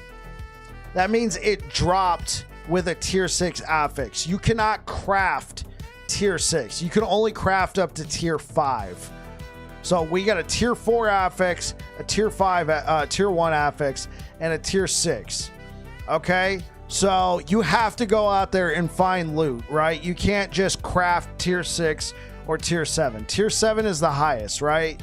So if you look over here, I got some items with tier 7 or higher. You're typically looking for one exalted affix that you want, but sometimes you get lucky and get like double affixes. I got a tier 7 and a tier 6 on this ring, so that's pretty nice, right? So I got this pair of Citadel boots, and it's got strength, it's got vitality, it's got armor. So I'm thinking to myself, okay, you know what? I always want health on my boots. So I'm going to put health. Now, if you look right here, it costs 9 forging potential. You can't really see that. Let me move my face over here. It costs 9 forging potential. Every item has a set number of forging potential. You cannot regain numbers in the forging potential department. Catch you later, Deej. You cannot increase this number at all. This is your RNG pool. Once this hits 0, there is literally nothing you can do. Okay? So I added 1 health shard, 9 forging potential. What do I want to do now? Well, there's something you can do in the game called sealing with a Glyph of Despair. I'm thinking to myself, this is boots. What do I want with boots? Probably movement speed, right? So I'm thinking to myself, movement speed is a prefix. You can put 2 prefixes, 2 suffixes, and you can seal 1 affix. And I'm thinking to myself, okay, on this pair of boots, I want to be able to move faster. It didn't drop with movement speed, but I can craft movement speed on there. Let me see if I can do that. I'm going to seal this strength. There's a chance that I could seal it. That chance happened. I lost another 4 forging potential. I am now at 28 forging potential. Whenever you're crafting, you always want to be using Glyph of Hope unless you need a specific outcome.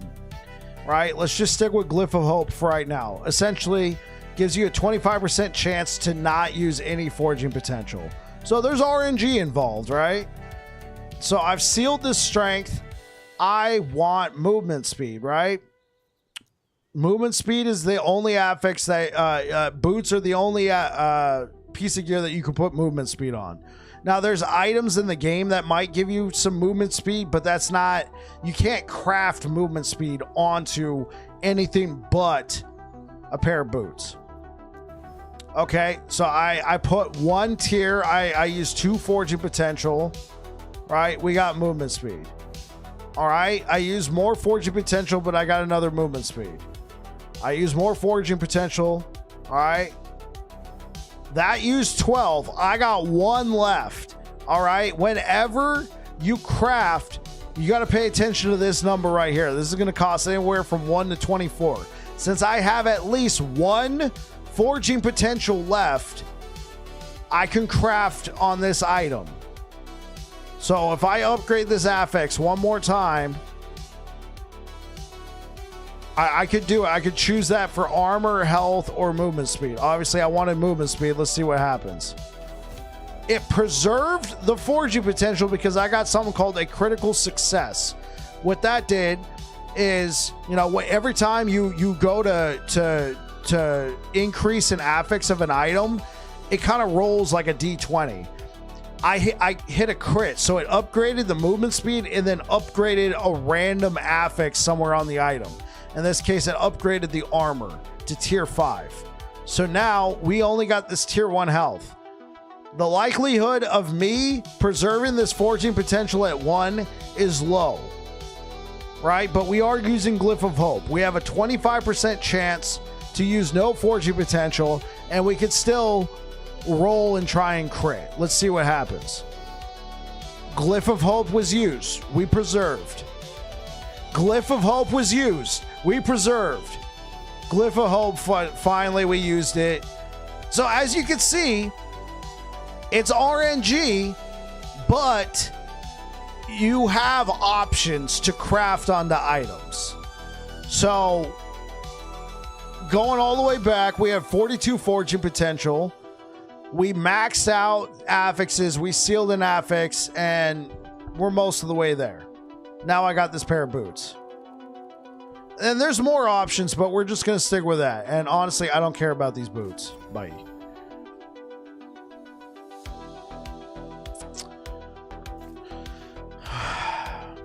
Moving on.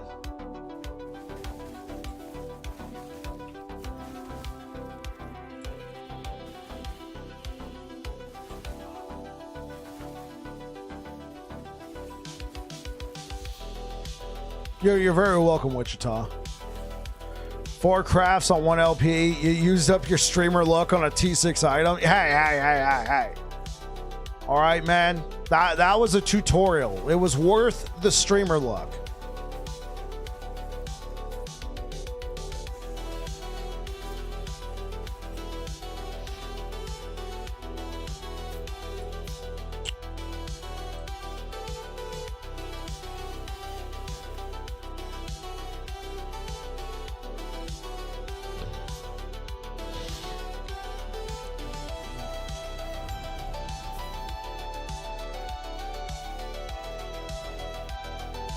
Maybe Judd came in here. Yeah, Judd booted up my game and was like, yes, he's giving a tutorial of our game. Ink streamer client activated.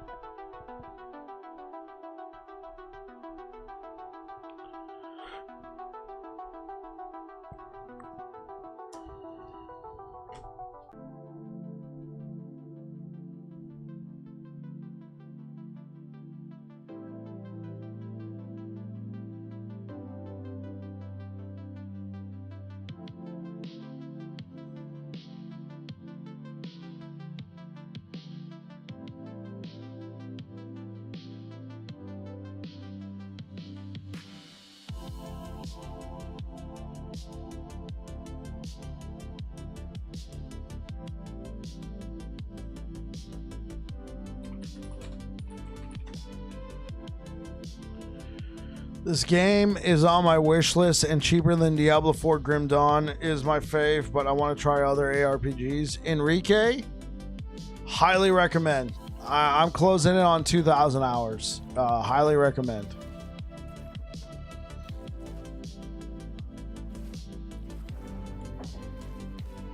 I've played Grim Dawn. I feel like you'll probably be a little bit more at home on Last Epoch than Grim Dawn. Well, not Grim Dawn, but then Diablo 4. If you're choosing between both of them, I think you'll be at home a little bit more if you're a Grim Dawn lover.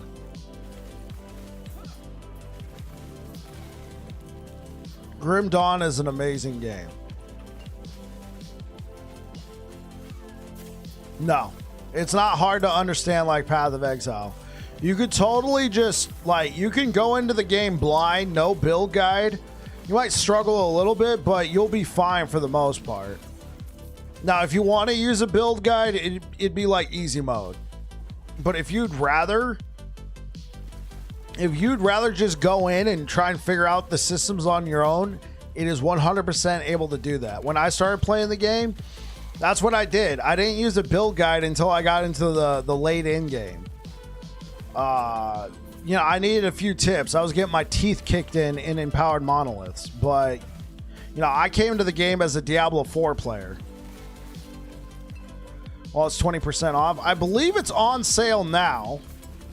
I don't know where you live, Enrique. I don't know if you like if it makes sense, but if it makes sense for you, you can use my Nexus storefront. The sale also applies to the Nexus storefront.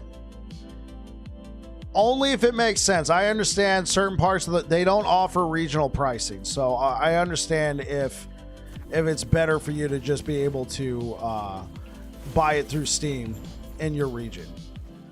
It can be complicated as PoE if you want it, but if you want LE, it is 1,000% approachable. Yes.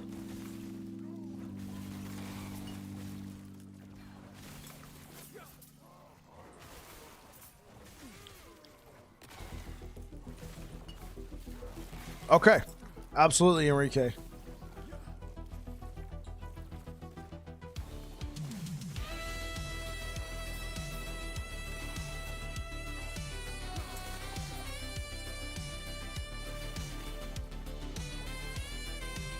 Great purchase. I mean, I bought the game in 2023. Haven't looked back. Just bought it yesterday. I played D4 PoE 2. I just saw Bragg's stream. I trusted him with his thoughts, and now I'm enjoying it as a paladin. Boom. They call me Joe.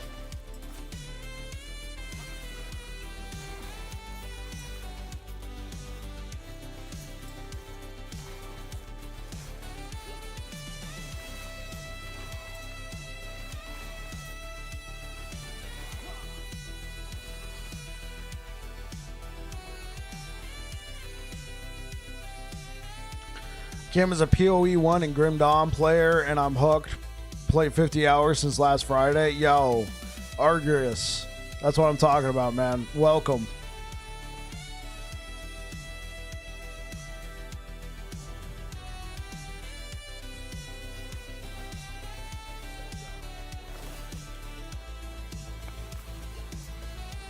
Bike is always paladin first in all games he hops into. This is facts. Sadistic Trader would know.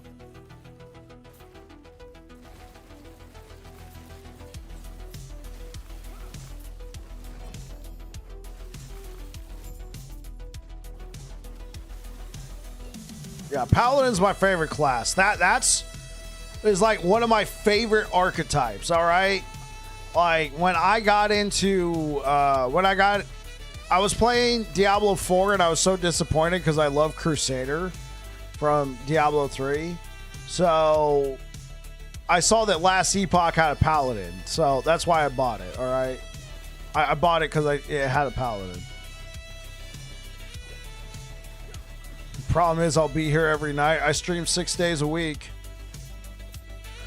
or as best as I can. We got birthdays and stuff coming up, so I'm gonna have to slow it down just a tad. But you know, for the most part, I'm live at generally at least 4 days a week.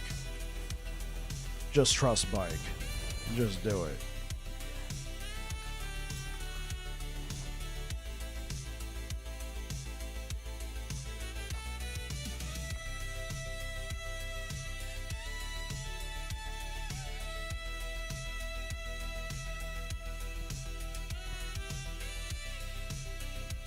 He's got helpful YouTube videos. Yeah.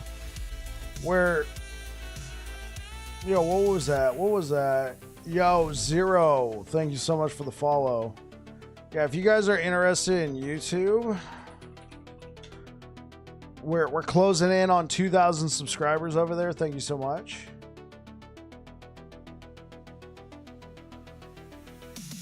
Yeah, so that's my YouTube right there. If you guys are interested in that, we're closing in on 2,000 subscribers. Head there now, save for later. Oh, absolutely. Thank you so much. Check it out. I got some leveling build guides over there. I got some in-game build guides. I am largely a Sentinel player. So just about everything I've been putting out is Sentinel. Sentinel is very strong this season. It just got a rework. It's very strong this season. But I try each season to get out there and play something that is not Sentinel at least once. I try to do one build, one class that is not Sentinel once per season. Just to, you know. So for me, it'll probably be Druid, you know, Werebear. The Tornado Werebear, man, that was a lot of fun.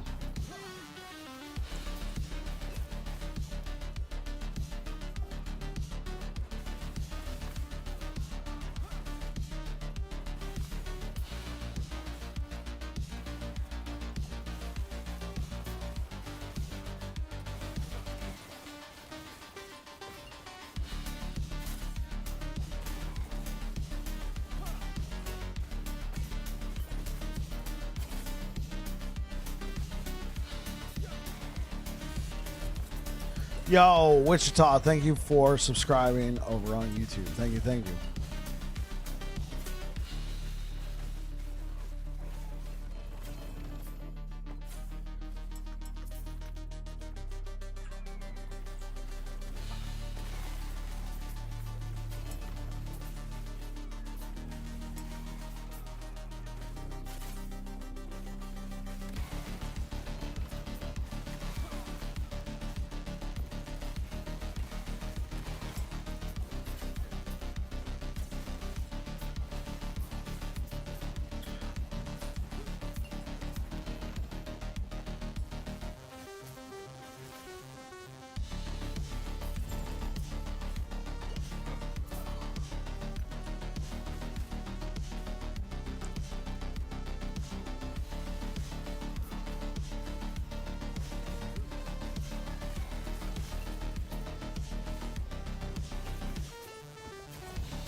Jeez! Snap back to reality. Oh, there goes gravity.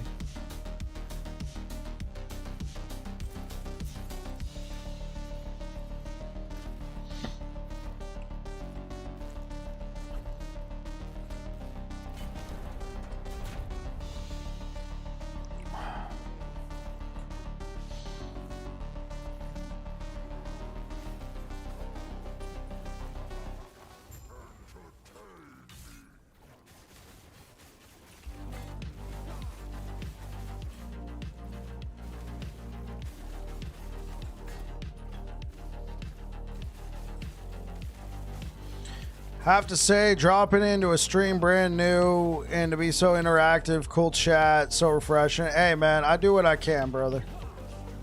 Thanks for being here, man.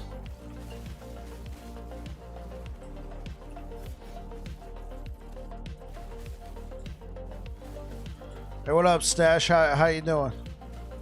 Stashy?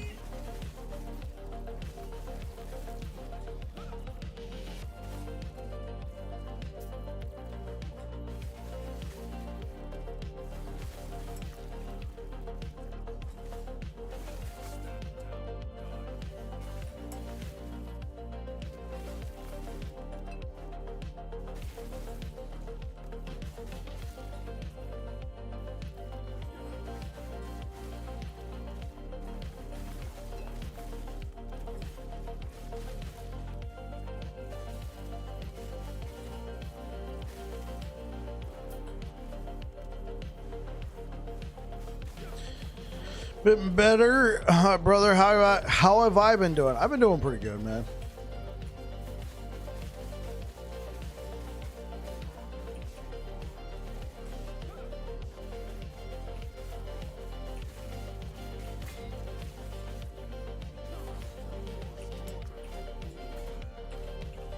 Oh!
Get out of here.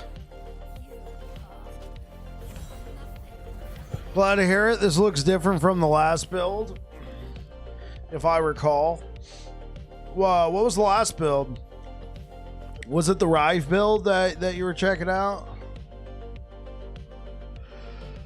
Whoa, whoa, whoa. 2 LP Stormcarve, thanks. Yeah, that was it. Yeah, we wrapped that up. We wrapped up the Rive build on last Friday. Couldn't stream on Saturday, so we published that build guide. We've been doing this one since Monday.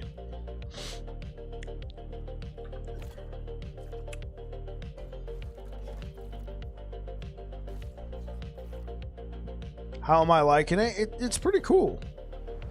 It's pretty cool. So, Voidstorm is a build I played since Cycle 1. This has taken a bit of a turn, though. I don't even think I could call this Voidstorm anymore. Before Voidstorm was like was a bunch of spiral hammers floating around. Those are, I don't know if I can with any great certainty call this Voidstorm. This is time rod hammers.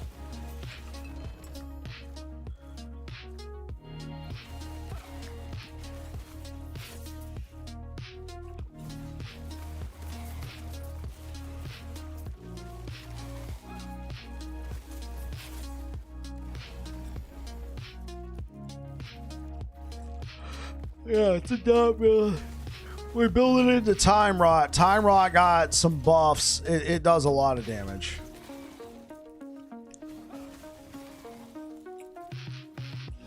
Wasn't sure if you're doing a hammer throw or smite build. It's a hammer throw. We are proccing smites, but we're mostly just the smites are just, background beneficial stuff. There's a Time Rot build that kills Uber Aberoth in 40 seconds. Yes.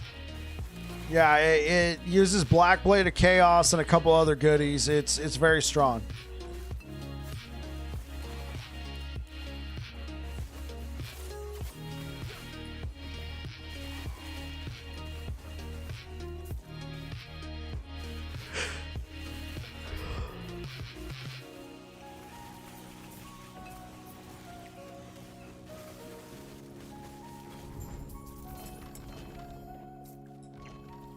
Six seconds.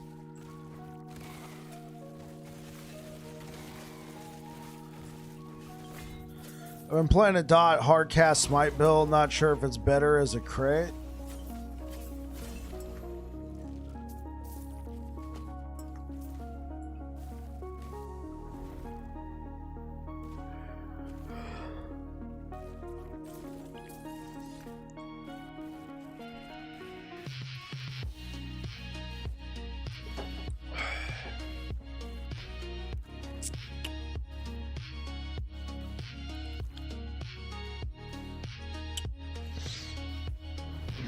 6 seconds. He's updated.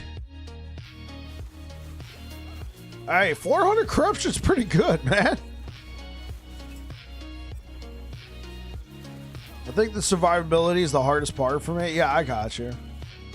Also, what's up, Bike? My friend gifted me a Steam Deck. So, whoa. Your friend just casually gifted you a Steam Deck? That's what I'm talking about. You'll be playing Ellie at work? Heck yeah. Yo, Nez, thank you for the follow.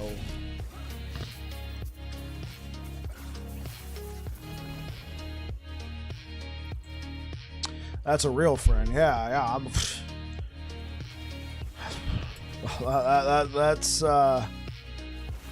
That's very generous. Oh yeah, this works on Steam Deck. Steam Deck approved. Now, obviously, I'm playing on computer, but it works on Steam Deck.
Also been gaming on Slowmancer. Has any news come out about season 3? No. Only what they said before, which is every 3 to 4 months. So we're looking at somewhere around July or August for another release. I'm probably leaning towards August. Probably leaning towards August.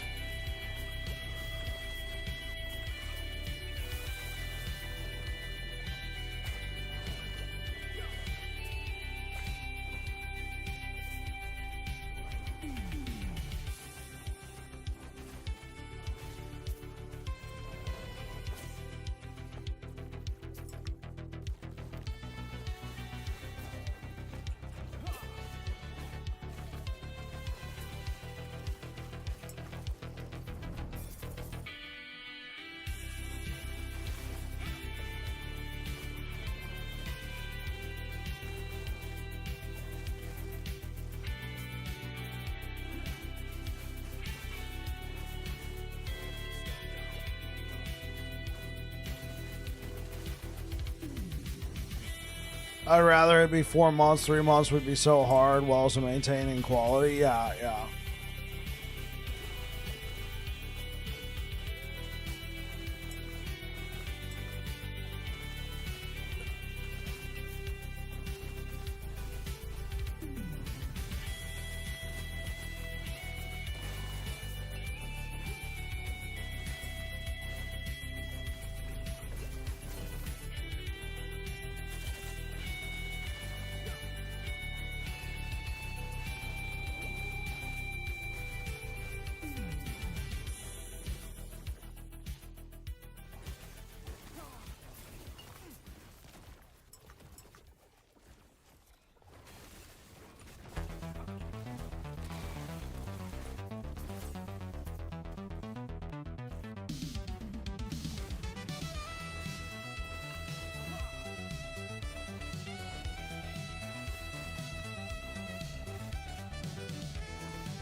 Some eggs were teased, so possibly some companions.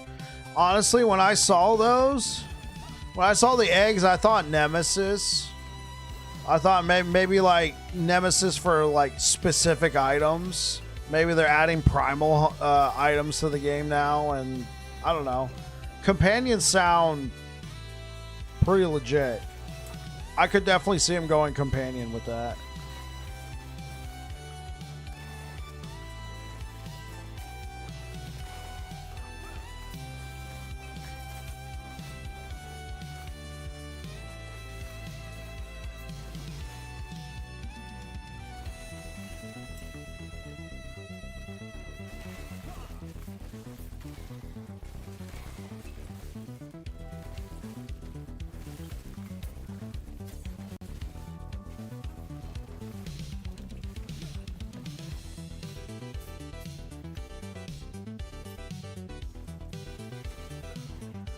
Pet picking up golden shards would be nice.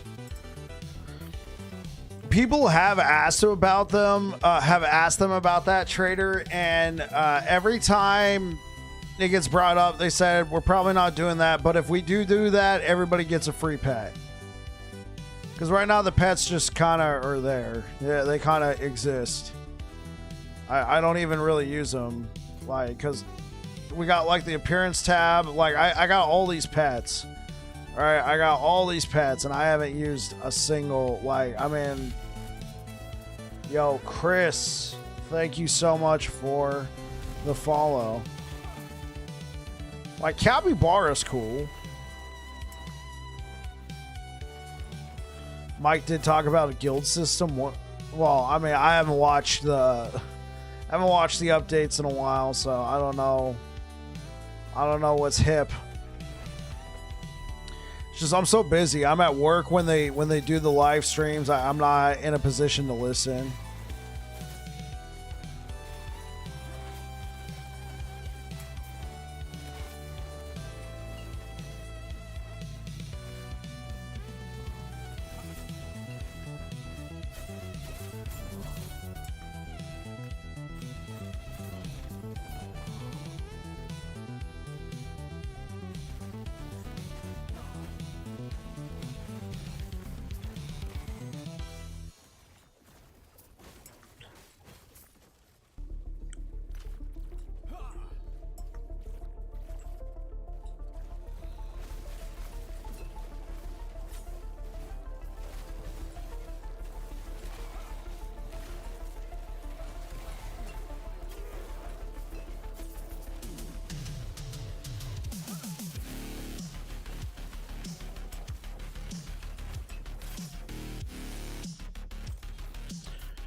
Guilds. Okay, so no guild stash because that beats the point of MG.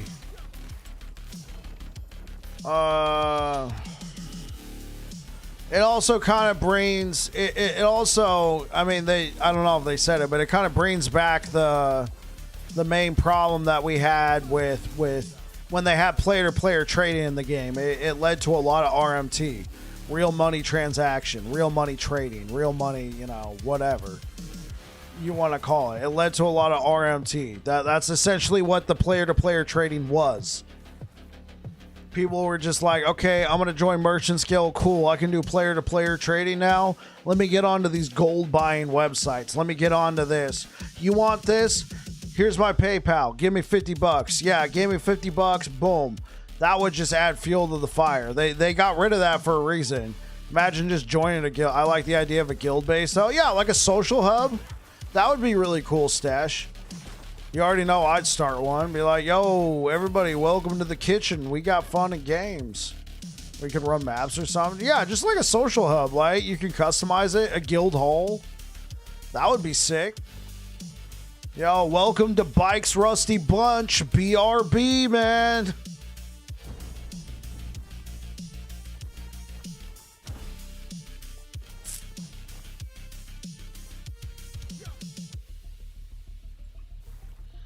Inspect guildmate gear would be cool. Yeah.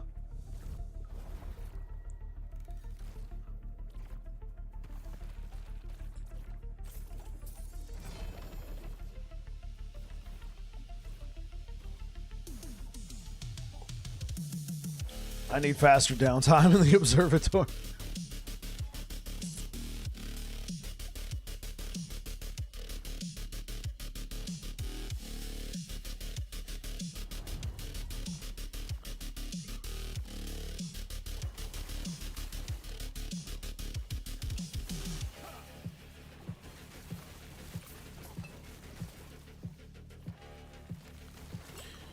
Stay a while and listen.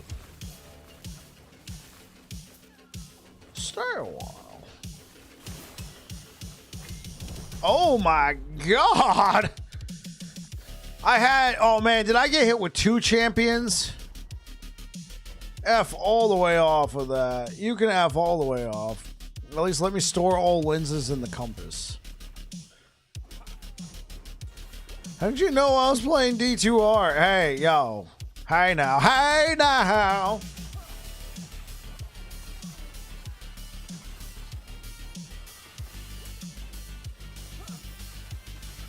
Oh.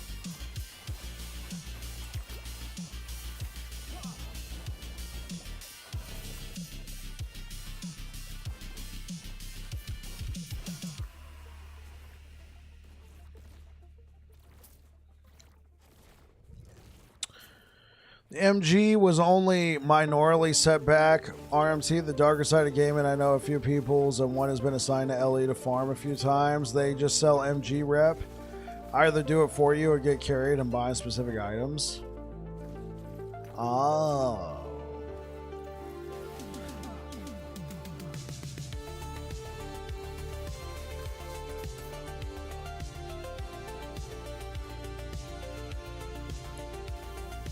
Gonna fight Aberoth for the first time. Wish me luck. Yo, Chris, you have the luck of Babbling Bike. I don't know if that's good, but I mean, you got the luck of Babbling Bike. You know, may the odds be ever in your favor.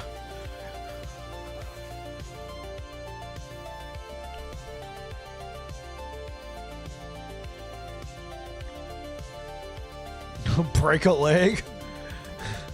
Do it.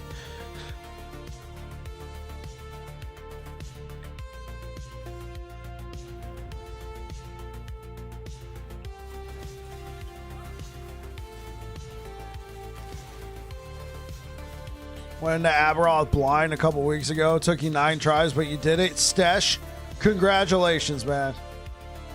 That is what I'm talking about.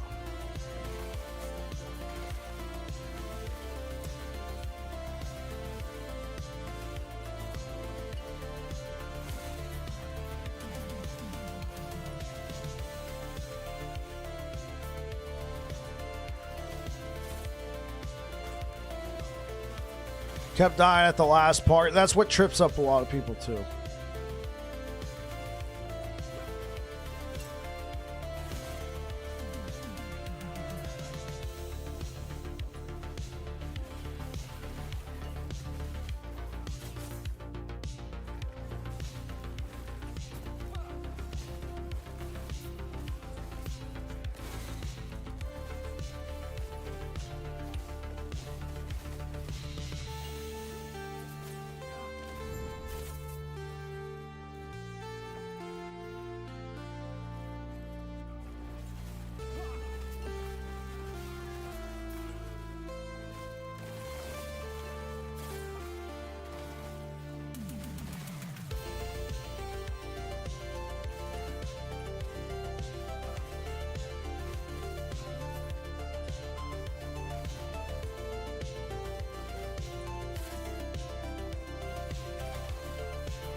Town portal enter.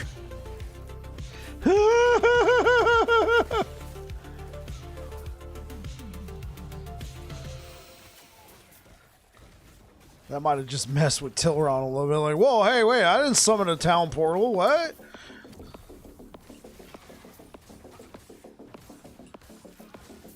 Stay a while.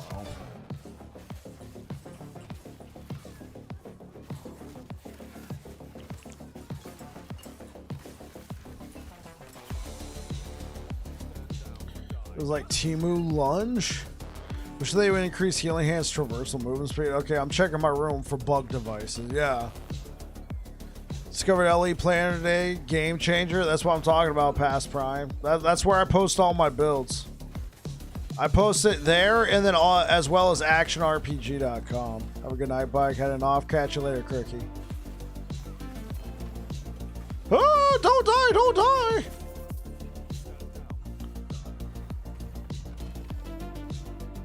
You guys calling it too accurate? What you gotta say?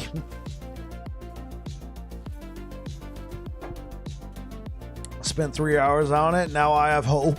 I have hope. It's like a mini pub.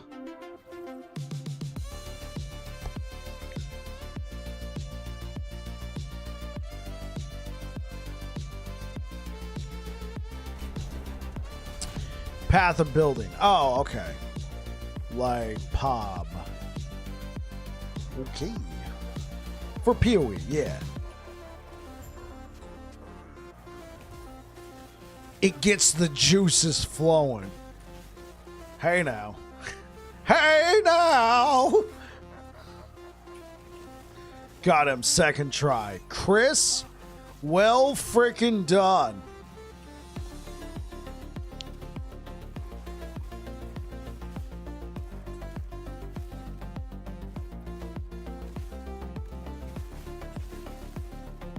Racing Strike is OP. Indeed.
Is it OP? Is it too OP? It's very strong. I think it's gonna get nerfed.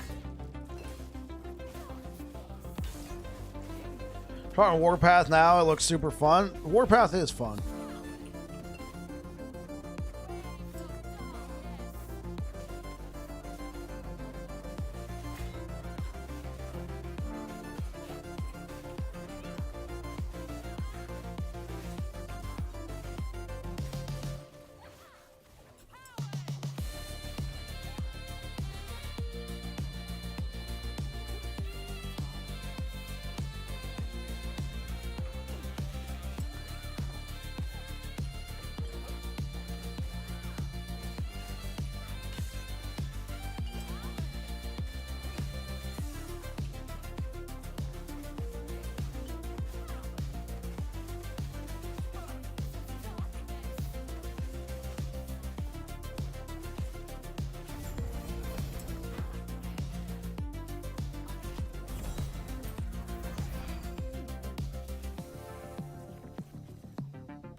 So, Bike, you say you play mostly solo. So the boy and I like to play some multi. Anybody got an opinion on the game's multi? What's good, Mahogany? It's fun. I enjoyed it. There's only one big problem if you care. What's the big problem? I played multiplayer before. For the most part, it's been pretty smooth. You can't progress both your monos at the same time. That's true. Play with friends, sharing drops is quite strong. I haven't tried it, but I've heard it's decent. Yeah. You just have to swap who does the map.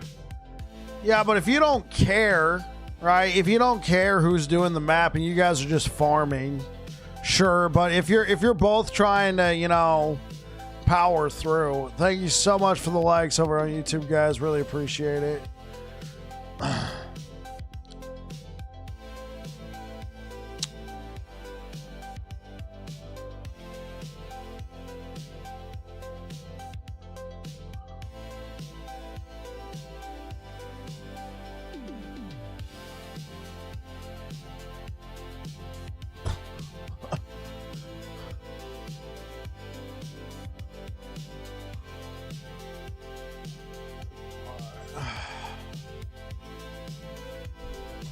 I'm cool with swapping. We both very much enjoy the grind. Okay, okay. What's up, Bike? Been a while. You got 200 viewers now. Congrats. Oh, thanks, Mahogany. Yeah, it has been a while, man. Welcome back.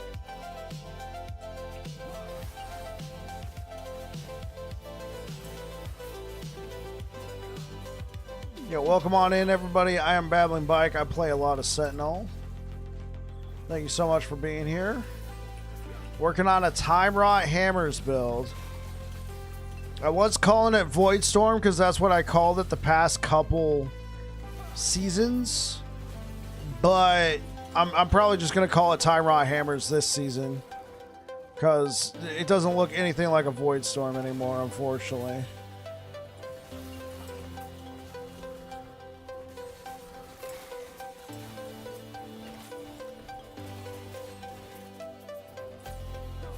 Stop, look. Long story, and it may look like I don't know what I'm doing, but I do. Maybe not. Whoa, what is this? Okay, cool. I was like, is that Cade? And then sure enough, it was. Hammer Rot. Yeah. Well, welcome to... Hammer Rot's got a nice ring to it.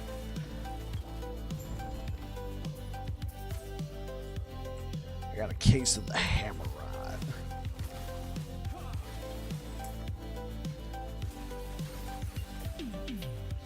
Usually hit the same servers. Yeah.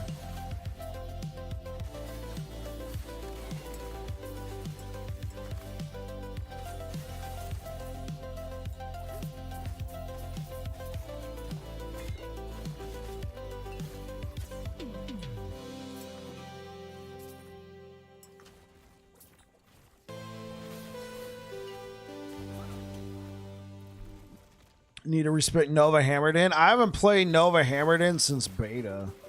I don't even know. Like I would imagine it's still pretty good, but yeah, that it's been a while.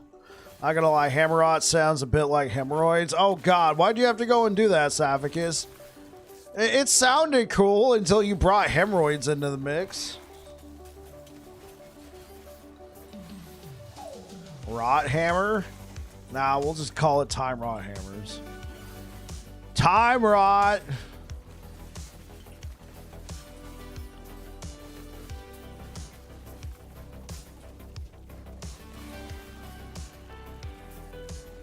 It's fast. I'll say this, man. It is fast.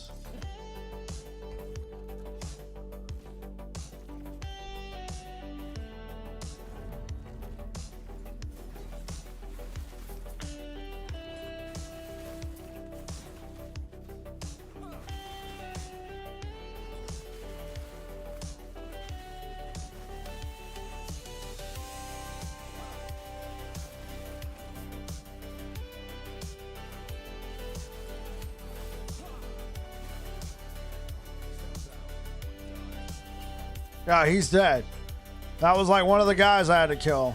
Dead instantly. You know, boom, boom, bye-bye.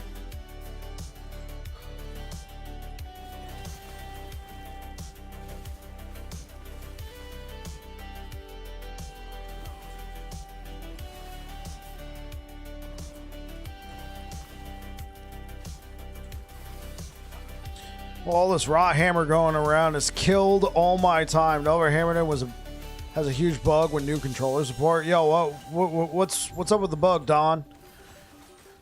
Yo, give me the news, Don. Yeah, what happened with controller? Oh, Sirion, nice. That's cool. That's cool. No, Aberoth is corruption agnostic. No, it doesn't matter what the corruption is. So regular Aberoth does not no corruption whatsoever. What? Yeah, and then same for Uber Aberoth. He requires a minimum of 500 corruption, but corruption and echo modifiers have no effect here. Rune Prison is 100. Yeah, okay, there we go. Rune Prison. Rune Prison water. Okay.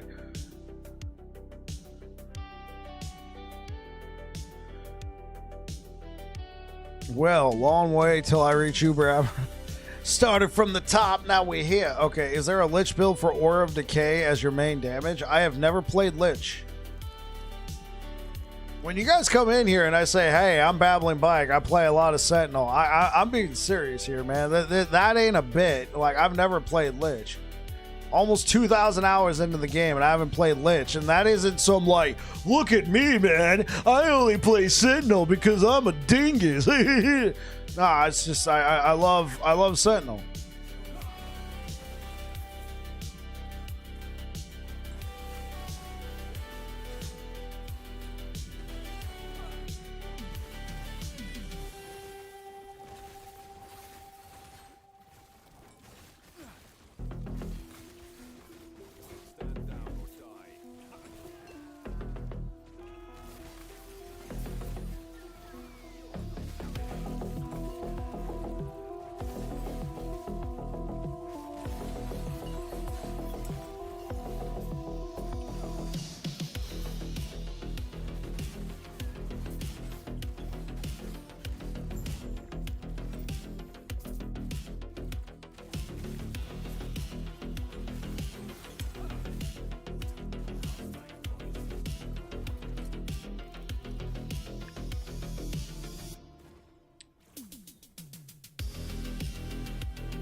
Sentinel is live. LE beats D4 with the fact that it has Paladin. Yeah, there you go.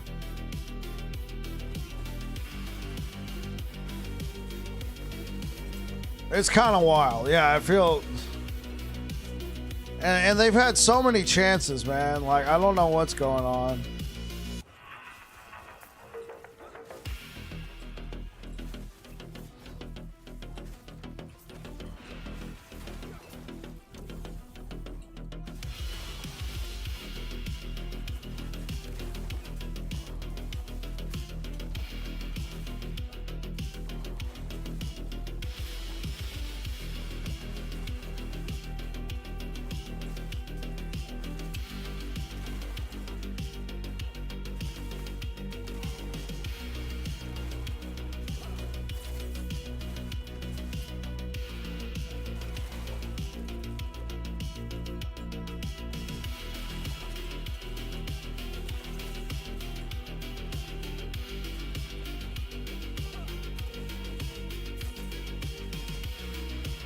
No!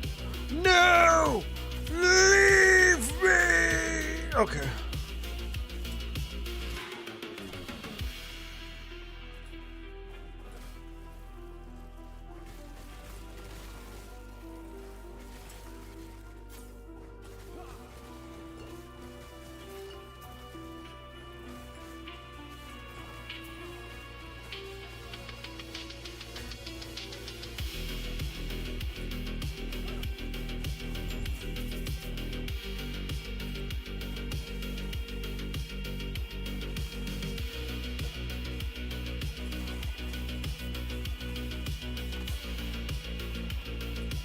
Yep, Brini's second druid type character was a mistake. Oh, right. You know, what is it? Druid? Is it a monk? Like, yeah, I felt like it kind of stepped a little too much on Druid's toes with the whole spirits and everything.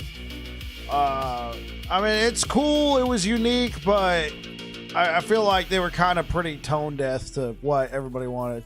What's good, Spellpot? When PoE 2 releases flails and holy skills in a druid class, assuming it's the counterpart, that's going to be solid.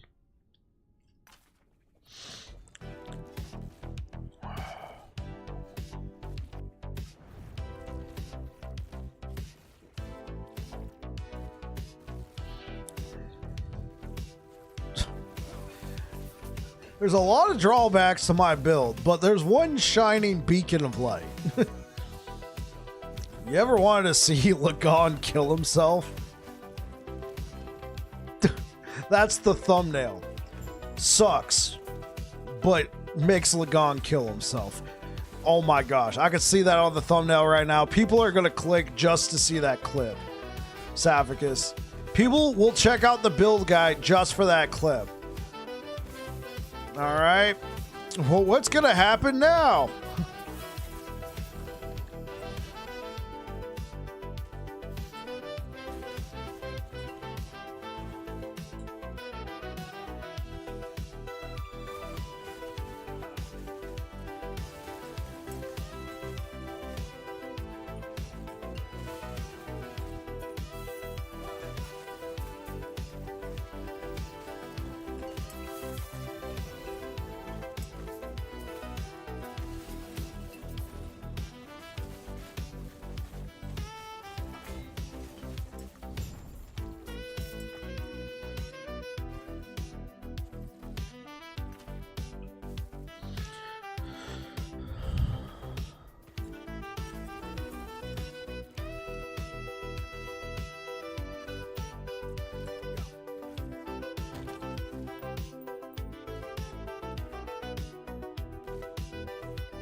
Okay. So, bone amulet.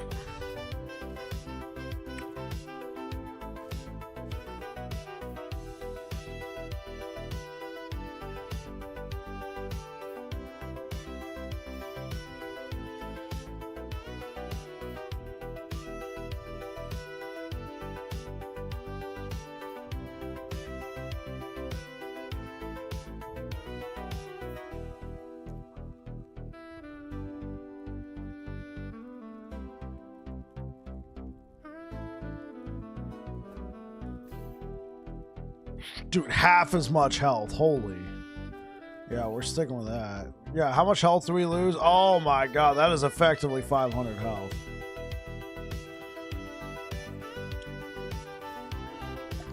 We'll be right back, guys.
All right, Alanthal, thank you for the follow.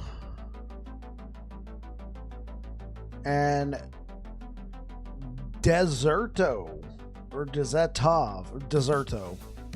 Thank you so much for the follow. Hey, what's up, Gaiden?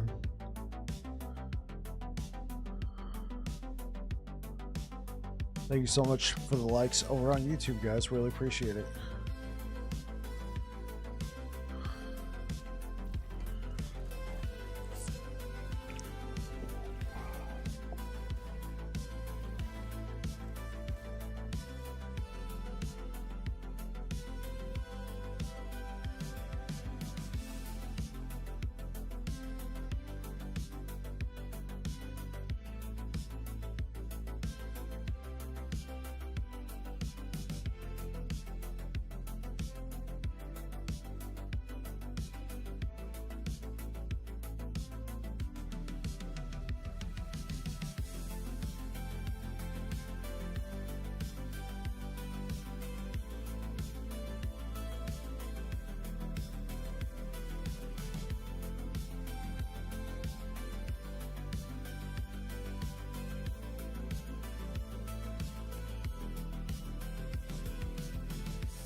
Wow, Nihilus roll range is insane. It can even get negative rolls. Yes, yes, it can.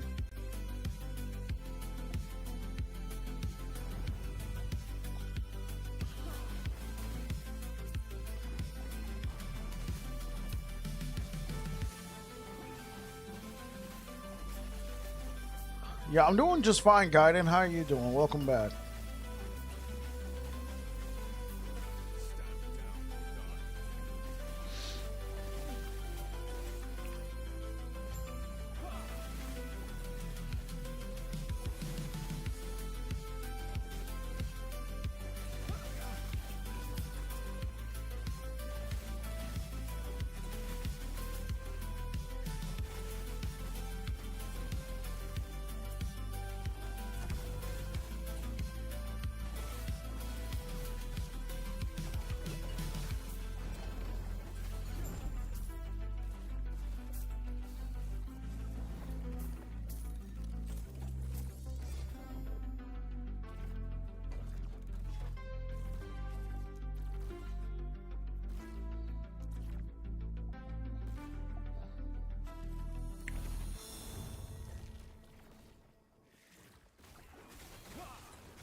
Oh my gosh.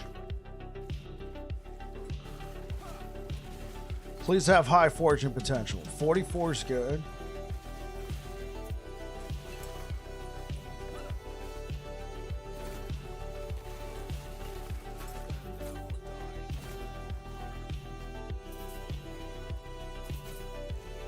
A 2 LP, huh?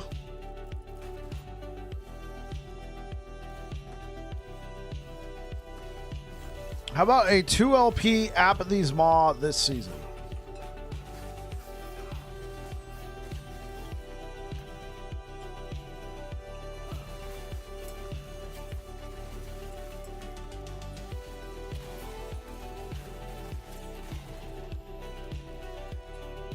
You have 2 of them. Nice.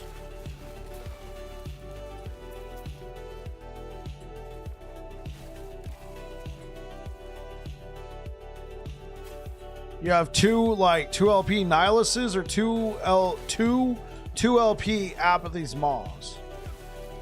I need a 2 LP Apathy's Maw this season. That's why I put it in the Nemesis. I was trying to speak it into existence. Like, yes.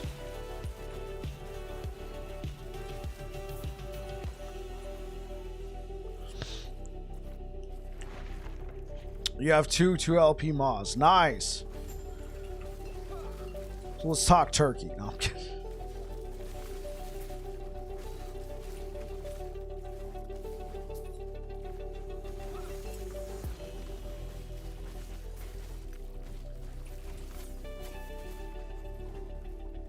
Yeah, I have over 500 hours in season 2.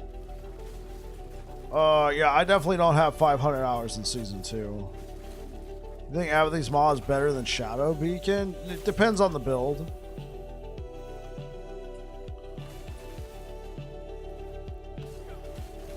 I personally love Void Cleave. Shadow Beacon doesn't work with Void Cleave. Honestly, if we're talking straight erasing strike, I mean, it's no question, World Splitter.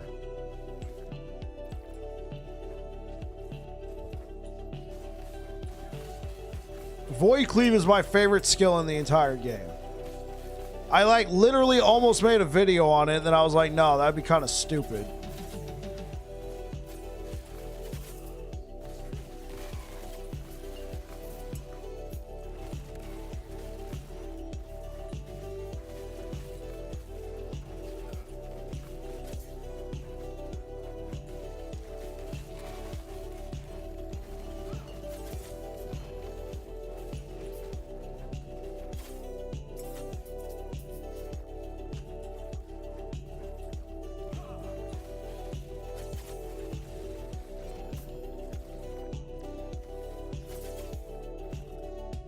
Yeah, Void Cleave, favorite skill in the game. It's so versatile. I used Erasing Strike and other skills, but Void Cleave was my main skill. Yeah. I'm going to be doing a build this season called the Master E build. I might be having to change its name, unfortunately. Not when I say that, I mean, nobody from like Riot Games has contacted me. It's just now that I write build guides for Air Action RPG, I don't know how they feel about, you know, having a licensed character name from another video game in the build guide. So I might, like, they haven't said anything, but you're playing like Riven, right? You know, the Riven build guide.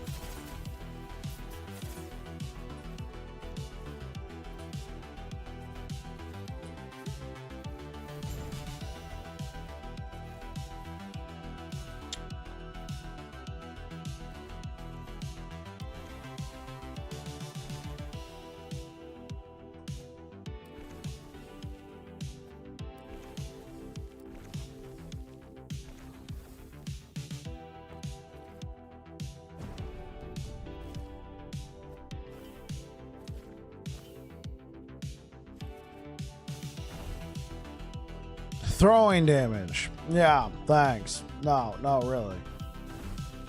Throwing damage. Actually, while I'm here. Oh, wait, no, not that one.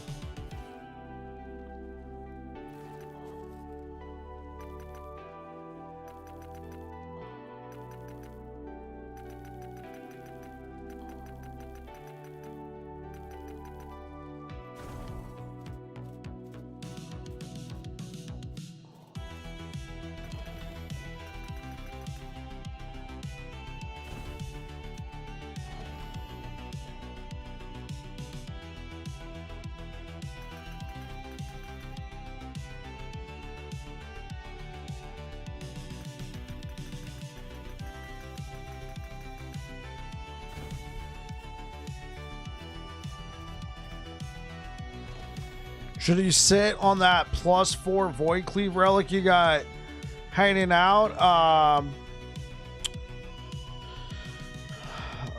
Hold up. Possibly. It depends. Like, I love Void Cleave. There's a Void Cleave, like the Void Cleave build that I'm gonna be doing, Pablo, will feature a +4 to Void Cleave Relic.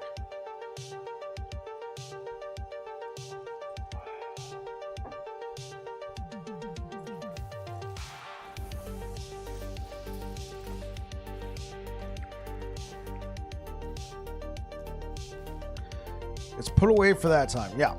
And I'll do it on Forge Guard, but this build works on every class. Of course, you have to kind of customize it to each class.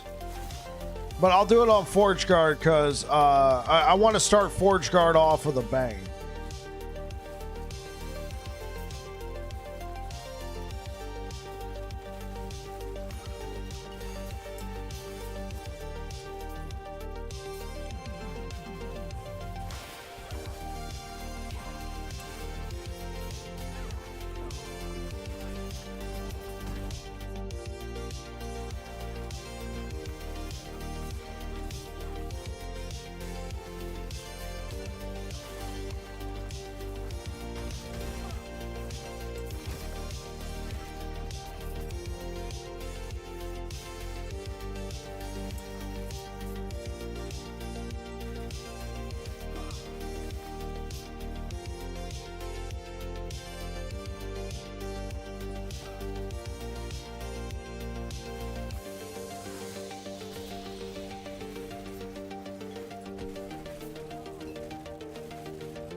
Oh, that's a lot of fire. Holy smokes. Okay.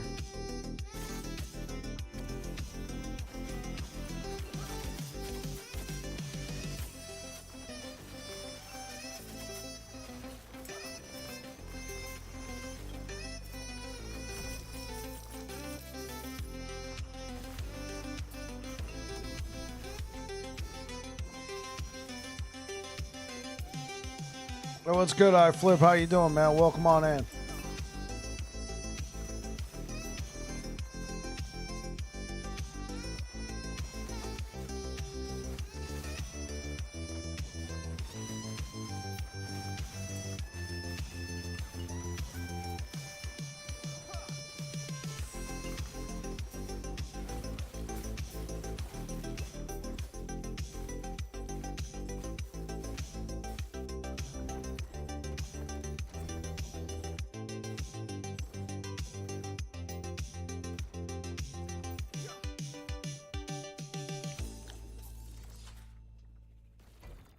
How goes it? It's going all right, man. We've pushed this to 650 corruption. We're kind of just, clearing stuff.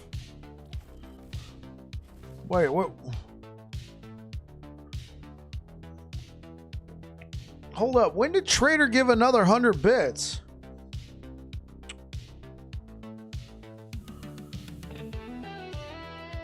Oh, he did 250-bit things. Oh, okay. Well, thank you very much. I must have missed those.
Oh, come on. Oh, I got caught in the web. That's it. We're screwed.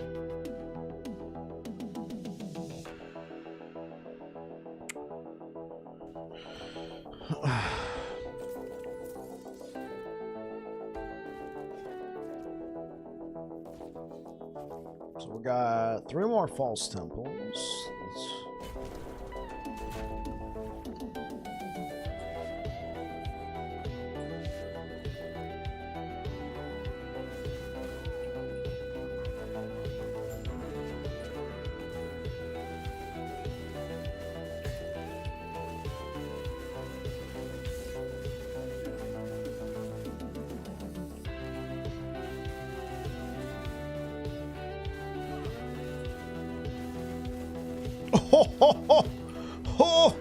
Oh, that was so close.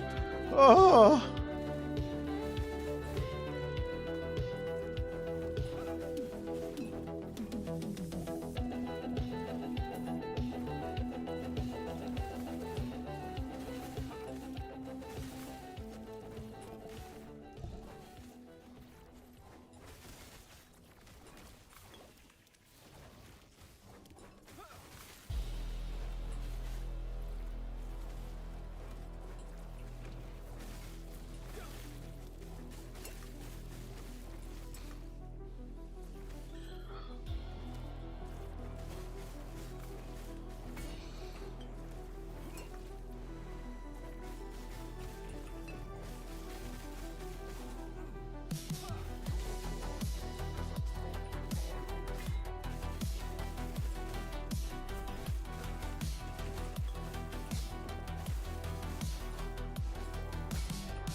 Another one. Oh, come on.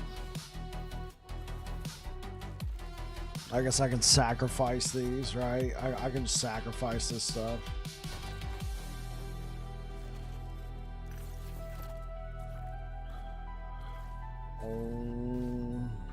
What do we got? Oh, okay.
All right, guys, I'm going to go ahead and get out of here for tonight. Thank you so much for being here. I really appreciate the strong turnouts.